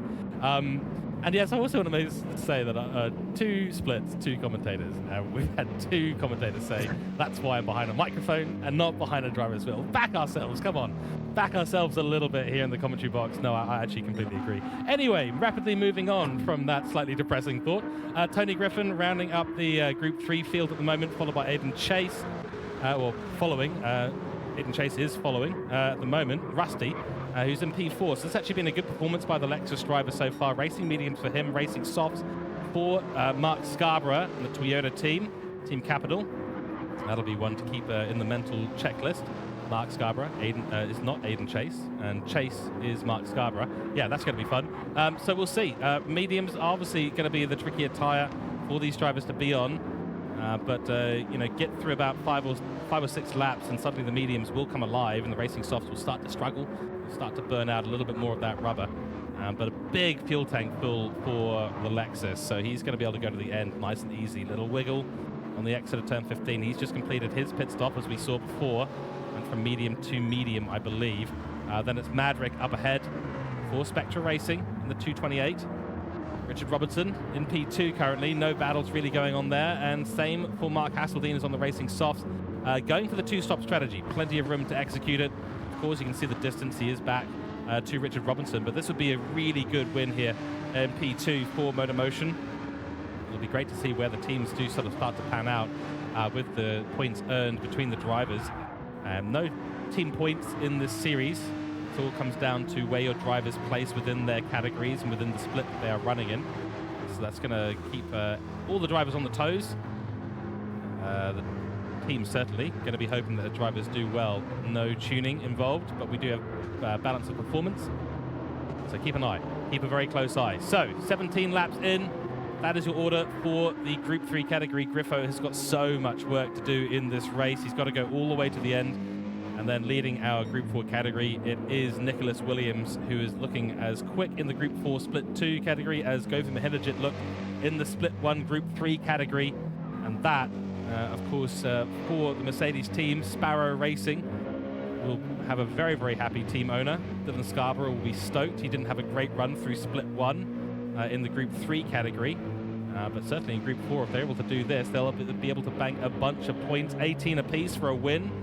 Whether it's Split 1 Group 3, Split 1 Group 4, or Split 2 Group 3, or Split 2 Group 4. Yes, nearly got that wrong, but got it right at the end. And then Xander Stewart, and back to the battle that we have here. Scott has got a lot of work to do himself. Absolutely. What blue flags, George, as we see lap 17 of this race? Still plenty of questions for the remaining 13 laps of this one. Look at the undulations here on this circuit for Trial Mountain. And you can see there the drivers, they need to be one with their cars going through this first sector here, of course, around this Trial Mountain circuit. 15 corners, and one of the most famous parts of this circuit is this particular section, 5, 6 and 7.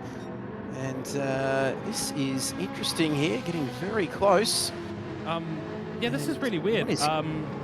Something is going on, George. Something very weird is going on. We've got Scotty and our Group 4 Black Rose racing car. Both were given the blue flag to get out of the way of Richard Robinson, who then backed out through turn 1 and then sat behind the two Group 4 cars for about 3 corners. So I wonder if he's noticed that they're in a battle and just didn't want to be involved or get through it. But he's got the prerogative. He's got the speed as well. I thought it might have been for damage, so we switched over to see if he's got any damage. But Richard Robinson is looking not good out there right now in the Porsche for some reason, despite being in P2 in this race. Or he's just comfortable enough with his position and the gap behind him that he's willing to let the Group 4s go racing and try and not get involved. Very bizarre racing that we've seen just then from Richard Robinson. But nonetheless, the battle continues between Scotty and Bluey. Tell you what, it's like the late afternoon at a family Christmas party, isn't it? He just sat back and watched the battles happen in front of him. And I was just checking his tyres and his fuel, and it looked to be all looking pretty good there. So yeah, very bizarre indeed. But yeah, just like a true gentleman, just getting out of the way and letting the battle happen in front of him. But yeah, very bizarre. But anyway, strange things can happen in the world of sim racing, George, and they usually do, don't they? They usually do. I've said this before. It's like watching two British people who arrive at a door at the same time. That's what it looks like. And they're both trying to insist on someone going first, both trying to be polite. Sometimes you just need someone from the South Pacific to come in and go, "Oh yeah, cheers, bro," and then go and walk on through the door. Much better. Absolutely. After you, wasn't it? Very much from Mr. Robinson there, but the battle continues. We're having a look at Bluey now, and what is he doing on lap 18 of this race? And you can see there, beautiful liveries as always. George, you know I'm a bit of a sucker for these liveries on Gran Turismo 7. Well, always love to see them. In that case, Trev, since you brought it up, chat, let us know who your favourite livery is so far of what you've seen. And now, Trev, you get to be well and truly thrown under the bus here. Which is your favourite livery?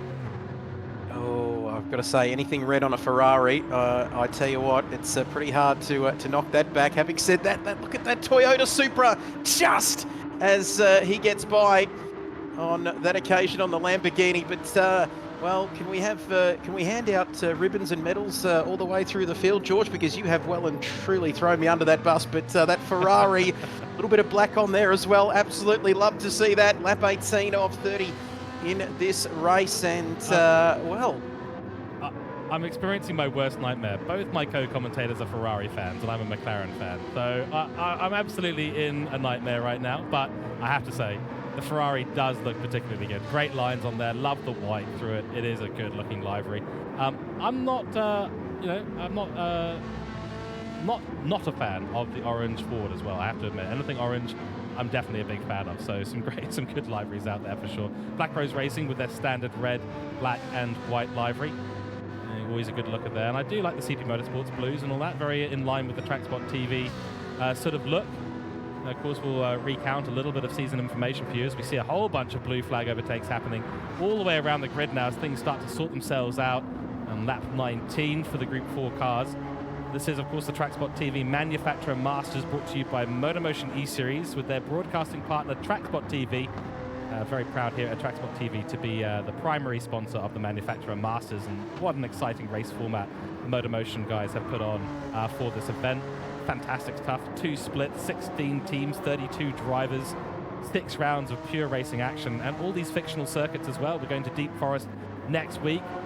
All the racing done on the Tuesdays, the broadcast released on the Saturdays. So a great format for this, and a big thanks to MotorMotion E-Series for making this one possible. Great stuff, and finally to see some multi-class racing is so exciting as our race leader Mark Hasseldine comes in for his second pit stop. And we expected this, didn't we? He was in on around lap 10. That is very, very busy there. Chaos through the tunnel. Almost there with a capital C, as we see the Ferrari now of Scotty. You try getting a Ferrari flag and a Michael Schumacher cap for your eighth Christmas present, your 8th birthday, I should say, at a Christmas time, and try turning back after that. Incredible stuff there. But you can see very close now that Jaguar all over the back of this Ferrari here, like we said, riding on board now with Bluey on this occasion. Not one of the more known passing opportunities on this circuit, that's for sure. Here at Trial Mountain, you can see through turn 13 we go. Short run down to turn 14 and 15. One of the heavier braking zones on this circuit, of course, along with turn 9 at the end of the other back straight on the opposite side of this circuit. But he's looking good, Bluey, you can see there. Still 11 laps to go in this race. His tyres looking very good indeed. No issues in the fuel department as well. And he's looking very consistent with his lap times as well, isn't he, George? As we get a great shot here from Scotty of that Ferrari there. He's doing that for my benefit, for everyone watching at home, that's for sure. But we see Scotty here, and he is absolutely flying. You can see this first part of the circuit here, George. 1, 2, and 3. They're using every bit of track available to them before they go through the tunnel, aren't they, at turn 4? Yeah, that's right. That's what you got to do. You've got to open up those first few corners, and you're launching it across the gravel. You really are. The car's going to get light across the top of the hill. That first corner is so tricky to get right. If you miss the angle of turn 1, you're going to miss the angle of turn 2 and 3, and you'll find yourself up in the gravel before the entrance to the tunnel. All the drivers so skilled at absolutely nailing that for a wide run as we head through the second tunnel. If I count my tunnels correctly, I think we've got 3 tunnels altogether. And that turn there always terrifies me. I love it, but it terrifies me because I'm always about a millimetre, or a pixel in this case, away from the edge of the wall. And you know that if you don't get a good run there, you're going to lose so much time. Chance here for Steve Smith in behind GLR Scotty. Will he be able to make the move this time round? Doesn't look like it. Scotty's on the medium tyres for the Black Rose Racing car as well. So basically the same strategy. And some now going to the end. We have had a change of lead. Richard Robinson didn't come into the pits. Now he does. So the lead will change back. Hasseldine still in control of this race with Maverick or Spectra. That'll be a really good bank of points for the Spectra team. Didn't have any kind of good results down in Group 4 for Split 1, so they'll be looking to make this back. And Maverick is a contender here in the Group 3 category for Split 2, so that's fantastic to see because we know he's a good racer and just needs the opportunity to really show his skills and shine. And I think he's comfortable in those Group 3 cars. A lot of people are. A lot of people are comfortable with the car that they've been given. But I'll tell you, there's some really difficult, tricky cars to drive The Lamborghinis, the Hondas, the Jaguars are not the simplest cars in the world to drive, so Steve Smith is doing a great job as well. Both of them now being caught up by Matt McCullum. He wants to be part of the action in the three-way battle in Group 4. This is not, as I understand it, not part of the top 3 battle. Let's just check that. No, it is Xander Stewart is still leading us in P2, and then it is the leader, Nicholas Williams. No troubles on his side at all. So this is actually the battle for P3 in Group 4. Absolutely, and it continues on, doesn't it? Look at this. You can see there, Matty McCallum, CP Motorsports. And you're not going to get through there, son. Blue flags are out. Of course, slower this time around through this first sector. You can see there through another tunnel. There's a few of them at this trial mountain circuit, that's for sure. And a beautiful place. You just hear the echo, can't you, of those engines coming through. Like you said, George, some of these cars, especially the Honda, I think you made mention of it earlier in the broadcast, that these cars are tricky to drive, as we see Matty McCallum here side by side with the Jaguar.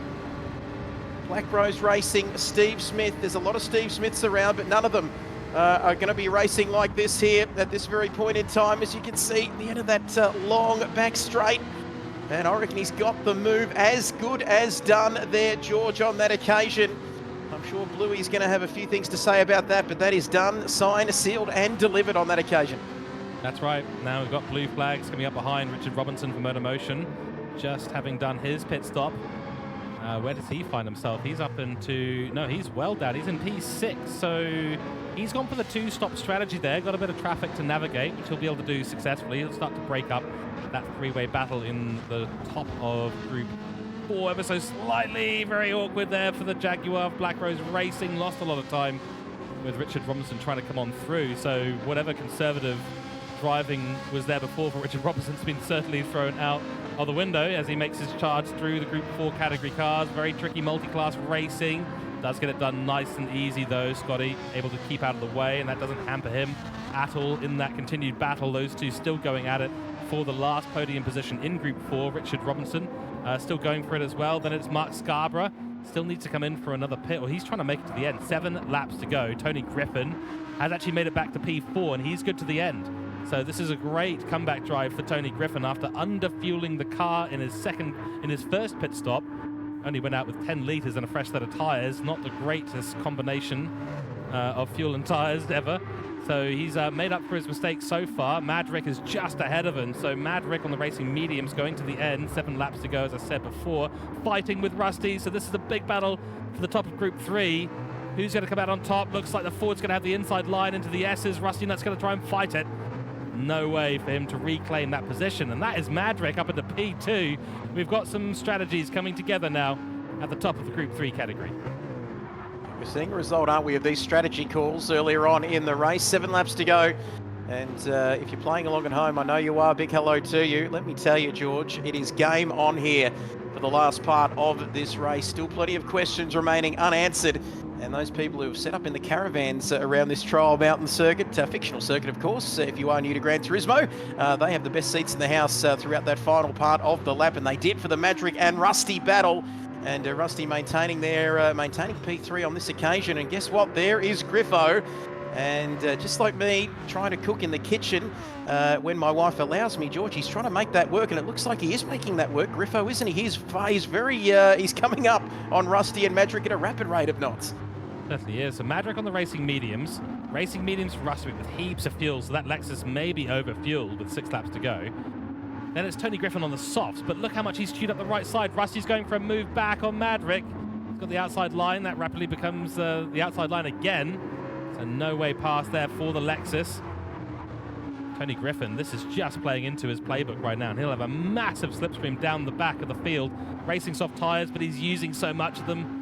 6 laps to go. How dead is that front right going to be? At the end of this race, it's going to be gone. Absolutely, and it is going to be gone very, very quickly. I don't think that's going to get to the end, George, if I'm being honest with you. Hello, we've got a battle further up ahead. Rusty and Madrick. Cut, copy and paste. It's an action replay. Once again, they are battling it out, and it looks like Rusty's got it on this occasion, but Griffo outbraking himself. That's not going to do the front right racing soft tyre any good whatsoever. I don't think it'll be too long, George, if I'm honest, before that right front, right soft tyre will be getting the last rights here, but he's got no option, does he? He's got to keep attacking here to maintain that position and attack those in front of him. Oh, big tank slapper for Madrick and the Ford, and that's going to allow One Bite Racing to come on by, get side by side in the braking zone, but the Ford's got big legs on it. Switchback attempt from the 62 car. Nothing to be told on that one. A little bit of contact between the two as they head through turn 15. So Madrick will hold on, gives Rusty Nuts a little bit of breathing room there on the track for that Lexus. Oh boy, this is going to be very, very tight to the end. I mean, for One Bite Racing, he's now staring down P3 and P2. Started this race in P2, executed the strategy very, very well up until that first point, and then he underfueled the car. He's been fighting his way back, came out in 7th position in the Group 3 category, fought beautifully back to P4. Now Tony Griffin's got to overtake 2 cars and make it stick with a tyre that's absolutely disappearing by a rate of knots. And if he can't make this move soon, he's going to be in trouble because Rusty is going to start to run away with things. And you can see that Ford's just, wow, Madrick is not suddenly not looking racy at all. He's in defensive mode, worrying more about what's behind him than what's ahead. And this is really holding up Tony Griffin. Chance for the slipstream down the back straight, but the Ford's got big legs on it. Here comes the Audi MR car. Very, very high power on that car, so the rear end does like to spin. And is it going to be an opportunity down the inside? It's getting closer. It's getting closer. Big send down the inside line. He's going to hold it. Oh, but there's contact between the two. That might go to the stewards, but I'd say racing incident, if anything, but very deep from Griffo. Needs to make the plays. Found a way to do it. Yes, a little bit of argy-bargy into the apex of the corner, but honestly, that's a fair overtake. And now Rusty is the next one in his target sights. This is what he needs, Trev. He needs to get back to P2. He needs those points. Yeah, it's critical, isn't it, really, for the end of this race. The last 5 laps coming up very, very shortly. You can see there 50-50 there. I've got to say, George, he got his elbows out, but what is he meant to do? He needs to do that, doesn't he? And it's racing after all. And now he's got Rusty in his sights. I reckon Madrick, who was the hunter, has become the hunted here. Or is he going to become the hunter once again? If you know what I'm trying to say, George, you're a better man than me, but I think he is as he pulls out the slipstream. Very, very real here. Audi versus Mustang. And is he returning the favour there, George, from a few corners ago? I'm not too sure, but I think Griffo, he survived. He's through, and he's off to chase down Rusty there in P2, and he lives to fight another day. Yeah, the Return to Sender song comes to mind, that is for sure. Crikey, that was a big send from Madrick, who wants that position back massively. The Ford's got better top speed, better acceleration out of the corners, so, you know, Madrick was trying to use that. Griffo went to the inside and defended into turn 1, got very offline. Lucky he didn't actually pick up a penalty there. Very deep into the last corner before the long straight, and that's a compromised exit for him. No grip on the right-hand side tyres whatsoever, so those left-handers are starting to become understeer city for Tony Griffin. He's got enough pace to have launched himself past Madrick, but look at Rusty. I mean, he's really put the foot down. He's using all that fuel. He's got 10 laps of fuel still on board his car, so he has overfueled the car.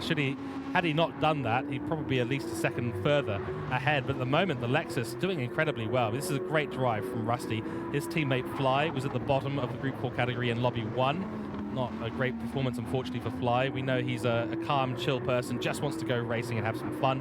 Always does manage to achieve that, but a podium well out of sight for the teammate of Rusty at the minute, given the competitiveness of that split one. But Rusty putting on a great performance on the racing medium tyre, and as long as he can hold off Tony, he will be in a position to take P2 home in this race. And the question is going to be, can Tony extract the remainder of those soft tyres to keep them alive over the line and avoid a puncture, while at the same time putting in good enough lap times to catch up to Rusty. Rusty's done a 53.8, it's a 55.0, all the overtaking and argy-bargy that happened on that previous lap, so lost a second and a bit to Rusty on lap 26, so now 4 laps to go in this race. Hasseldean still running away with things at the moment. Let's take a quick look through the grid. Chase for Team Capital, that is Mark Scarborough. similar predicament to Tony Griffin with regards to the tyres, plenty of fuel on board. Then it's MotorMotion's Richard Robinson in P6. And that is our Group 3 totals all done this race. Then now, of course, it is Nicholas Williams, who's had almost no screen time. You're leading the second category by 1,000,000 miles. Of course, you're not going to get any screen time. But what a race he's had. I mean, let's spend a moment and just talk about this man. He's on lap 27. So he's actually on the lead lap of this race right now in a Group 4 car. Now, I've got to double check this. Let me double check a couple of things here. Is he actually a Group 4 car? Or is that looks like a Group 3 car? It is a Group 3 car. Hold on, he's not leading. He's not leading at all. One second here. Nicholas Williams is in a Group 3 car, so he's actually at the bottom. So sorry about that. That's been my bad entirely all the way through. So Grimbat, that is Nicholas Williams, a Group 3 driver. He is at the bottom of the Group 3 field. I was wondering why there was only 6 cars on the Group 3 side.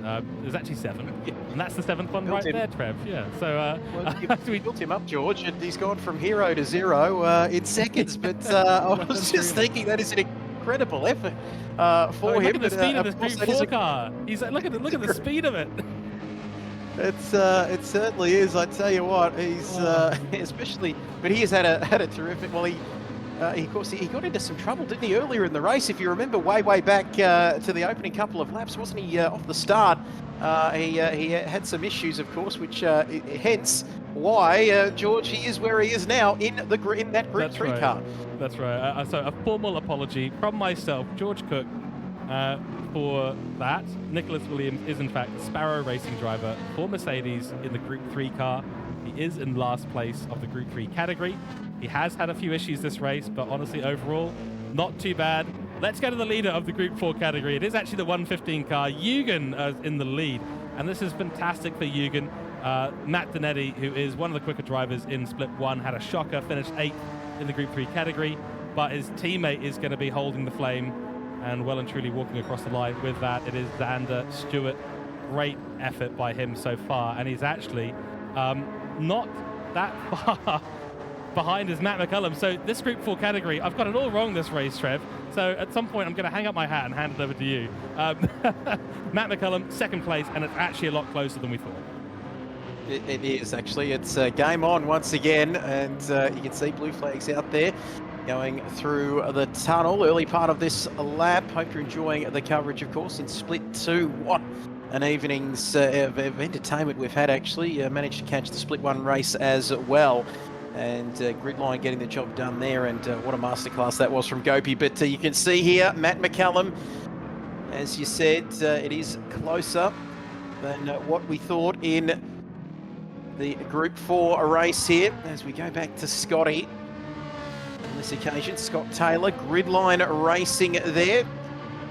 And very consistent lap times there as well. Last time out, lap 26 at 2:02.2, so he must have had a slight off or a slight mistake somewhere. But before that, into the 2:01s, and his pace, George, has been actually getting quicker for the most part. He's gone 2:01s into the 2 minutes flat, so he is absolutely flying in the last part of this race. Yeah, once you get to the towards the end of the race, you realise, oh, I've got plenty of fuel, I've got plenty of tyres. It's absolutely just sink the foot into the accelerator pedal. And that's exactly what Scotty is now doing. Good on him for that. And there's his teammate in Split 1, obviously, with a massive victory in the Group 3 category. So huge points for Gridline Racing. And this is the 3rd place finish that he's on for right now. So really, really good work by Scotty. Then, of course, it is Steve Smith for Black Rose Racing. Shane Attard, whose conservative run seems to have come to an end, unfortunately. That's 5th place for him in Group 4. As it stands right now, low fuel and the tyres just dead. So I think that Racing Soft choice was a mistake at the end of the day. He tried to run long with the one-stop strategy. It hasn't worked out from those lap times, a couple of seconds slower for the last 4 laps than the guys who are up in the top 3. Then it's Luke Stone, who's not had a great outing so far, lapping quite slowly. Racing hard tyres was the choice for him. I think we saw a very similar approach for Lewis Atkinson, his teammate, over in Split 1. And the Racing hard tyres, they seem to be a sensible choice, but actually, they're such a slow tyre at the end of the day. Yes, they last, but we saw from Gopi that the optimal strategy really was a 2-stopper. Do 10 laps on the softs, 10 laps on the softs, 10 laps on the softs. Fill up appropriately, and you're good to go. Behind him, the race leader, about to overtake him, so blue flags will be out for Luke Stone. He'll get through the first couple of corners, I think. No, he'll let the race leader go on by as they enter the... as we enter, actually, the last lap of this race. So Hasseldean now 30 laps out of 30 laps. 30th lap of this race in Split 2. Fantastic stuff by that man. What a drive for Hassel 1 Motorsport. Then it is Me Cougars, Mark Hogan, and Troy Britnell, the last on the grid at the moment, racing medium tyres that are looking rather second-hand. But now, we are in the final lap of this race, Trev, and it has been a good race overall. Some interesting strategies, some that have really panned out, some that have not, and I think we get to say that after the first round, the two-stopper here was absolutely the right strategy to be on. Certainly was. It's good to see Mark Hazeldean as well, isn't it? In that BMW. We haven't seen a lot of him today, but final lap here, and boy, we've seen these drivers really laying down a marker here for this for the rest of this championship series, round 1, and plenty of drivers showing their hand early in this championship here at Trial Mountain. But here we go through the final part of this lap. And barring a monumental mistake or something, disconnections, I don't want to put the commentator's curse on him. We'll leave that one now. But he comes through turn 13. It has been an incredible drive. You can see the consistency there. Lap after lap after lap. We talked about not seeing him an awful lot, but we're going to see him, George, about to take home victory here in Split 2 in the opening round of this championship. Exactly. Turn 14, turn 15, the last corners to go. And that is going to be Split 2. Group 3 victor is going to be Mark Hasseldean. What a drive. Former teammates have put on incredible performances all throughout seasons of racing in 2024. And what a bound back and a continuation of good form from Mark Hasseldean. Rusty is looking on for P2 at the moment in the Group 3 category. And Madrick has kept it ahead of Griffo, who's got no tyres left whatsoever. So Griffo, unfortunately, the refueling mistake has cost him a podium position in round 1. That is a massive, massive loss for One by Racing, who are on for being at the top of the championship with regards to their manufacturer, Audi. 4th place for him. Then it'll be Richard Robinson, who nearly catches up the car ahead. Chase will be P6, and then it's our Group 3 driver, Nicholas Williams, who's going to become a legendary name for the mistake that I made, thinking he was the Group 4 driver and leading all the way through. So that's P7 for him, and then this is the battle for the lead of Group 4, and it's not over. Xander Stewart on the racing hard tyres, struggling a bit versus the mediums of Matt McCullum, and this is going to come down to the wire for a photo finish across the line, I suspect. It certainly is. You can see just turns 13, 14 and 15 to navigate here, and it's going to be very, very close indeed. Xander for Yugen Global Racing. Can he hold on? Matt McCallum, CP Motorsports. He's getting very close. Down towards turn 14. He was looking down the inside. He makes the switch to the outside, if you don't mind, but I don't think he's going to get it done. And I reckon Xander's got this one onto the start-finish straight for the final time in this Group 4 race. He comes across the line to win. He's flashing his lights. It's not going to be enough for Matty McCallum in the end. Just getting the job done there. Fantastic performance. What a finish. It was a grandstand finish. There goes Scott Taylor, grid line taking P3. But what a finish to that one. That was a slow burn, wasn't it, George, there? But what a finish to the Group 4s here in this opening round of the championship. Group 3 as well. Mark Hazeldean getting the job done. But all in all, we've seen some fantastic racing. And boy, like I said, that's setting the tone for the rest of this championship. Absolutely right. Let's go and take a look at the results. Wow. Good racing in Split 2 and some final lap action there in the Group 4s was fantastic to watch. It is, of course, Mark Hasseldean in the Group 3s, though, that takes the victory. 18 points to his name for Hassel 1 Motorsport. Tony Griffin in P2 for One by Racing. Apparently, although I do recall him coming in 4th place, so something has happened there with some penalties. So I will double-check our stewards' reports and to see if we've actually got any changes to positions as a result of what's happened. I think there was an incident, but no further action was taken, so I don't know if the results are slightly incorrect, but Tony Griffin apparently finishing in P2. Craig Harcourt for Rusty, I think he was actually supposed to be in finishing in P2. We will double-check the results, but this is what's up on screen right now. Richard Robertson, P4. Rick Atwell for Spectra Motorsport in P5. Aidan Chase P6 for Team Capital, Nicholas Williams, the now famous Nicholas Williams in P7 for Sparrow. And then, of course, Mitchell Collum not able to make it to the grid today in his McLaren Group 3 car. A real shame that we were not able to see him racing, being a McLaren fan myself. Trev, take us through the Group 4 results. Absolutely. Xander Stewart just getting it done there for Yugen Global. Takes the maximum 18 points ahead of Matty McCallum just for CP Motorsports with 15. Grid line, Scott Taylor there in one of my favourite looking cars as well, taking P3 to round out the podium with 12 points. Steve Smith, ordinary name, but not an ordinary driver, that's for sure, for Black Rose Racing there, 10 points. Shane Annard, Astor Racing, P5. Hooncorp with Luke Stone in P6. Mark Hogan there for ME Cougar Racing with the 4 points.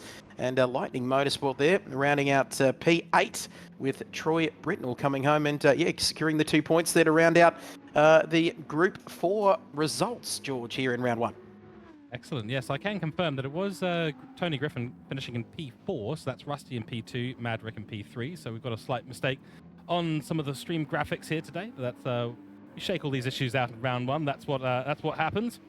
So let's talk driver of the day for our 2 categories, Trev. I think at the end of the day, Hasseldine, perfect race in Group 3. Absolutely stunning, and he's definitely going to be my driver of the day in Group 3. Let us know in chat who your Group 3 Split 2 driver of the day is. And Trev, what do you think, Group 3? I think it's unanimous, I think, George. I don't think we can go past Mark Hazeldine, Hassel 1 Motorsports, getting the job done, and he's got my vote as well, so 2 from 2. Excellent. I think honourable mention to Rusty in the Lexus. Excellent performance for him. P2 overall, so excellent work there. Let's move on to Group 4. So Group 4 results. Well, I would love to give it to Nicholas Williams, but Xander Stewart, real standout. Matt McCallum nearly had him at the end, so that's going to be a bit of a tricky one. And I'll throw you under the bus again and get you to give your driver of the day first. I know we don't like to give it to the race winners, do we? We don't want to be extremely boring here for everyone watching at home, but I'm going to give it to Matty McCallum with an honourable mention to Scott Taylor as well for P3 in a great drive there, wasn't it, for Gridline and the Ferrari? But we'll go with Matt McCallum on this one. You don't have to agree with me, George, but it's a lot easier if you do, let me tell you. But Matty McCallum gets my vote for driver of the day in the Group 4 class. Excellent. Yeah, I do think I'll give it to Xander Stewart. He's performed very, very well, and he's carrying the weight of the team on him after this first round. So we've got a split vote there. Let us know in chat who your Group 4 vote is. We'll tally those up and let you know who actually won it in the next race. That is going to be our coverage here today. Wow, round 1 at Trial Mountain, absolutely putting on a show. Fantastic way to start the TrackSpotTV Manufacturer Masters. And it's been a privilege to have you in the commentary box here for this race, Trevor. So thank you so much. Some final words for you, and then we'll round out the broadcast. Always a pleasure, George. And thanks for having me back for another season now. Looking forward to the rest of this championship. I think we're off to Deep Forest Raceway next time around. So looking forward to the rest of the series. Absolutely right. And thank you all for tuning in from wherever you're watching on the MotorMotion E-Series YouTube channel and the TrackSpotTV YouTube channel. A pleasure to bring you the broadcasting today. Of course, the Manufacturer Masters sponsored this time, the primary sponsor being TrackSpotTV. If you need broadcasting or commentary services, looking to multi-stream, get in touch. We can help. And if you're interested in becoming a commentator, also get in touch. Head over to TrackSpot.tv. Links are on the website. And please also go and check out www.motormotioneseries.wordpress.com. Get involved in the racing action, TCR Cup and GD3 champs later in this year, and plenty of spot racing to be had. One of the best leagues, of course, in Oceania for Gran Turismo 7. Go and get involved. That is our broadcast today. Thank you all so much for tuning in, and we will, of course, see you next time. Thank you, and bye-bye.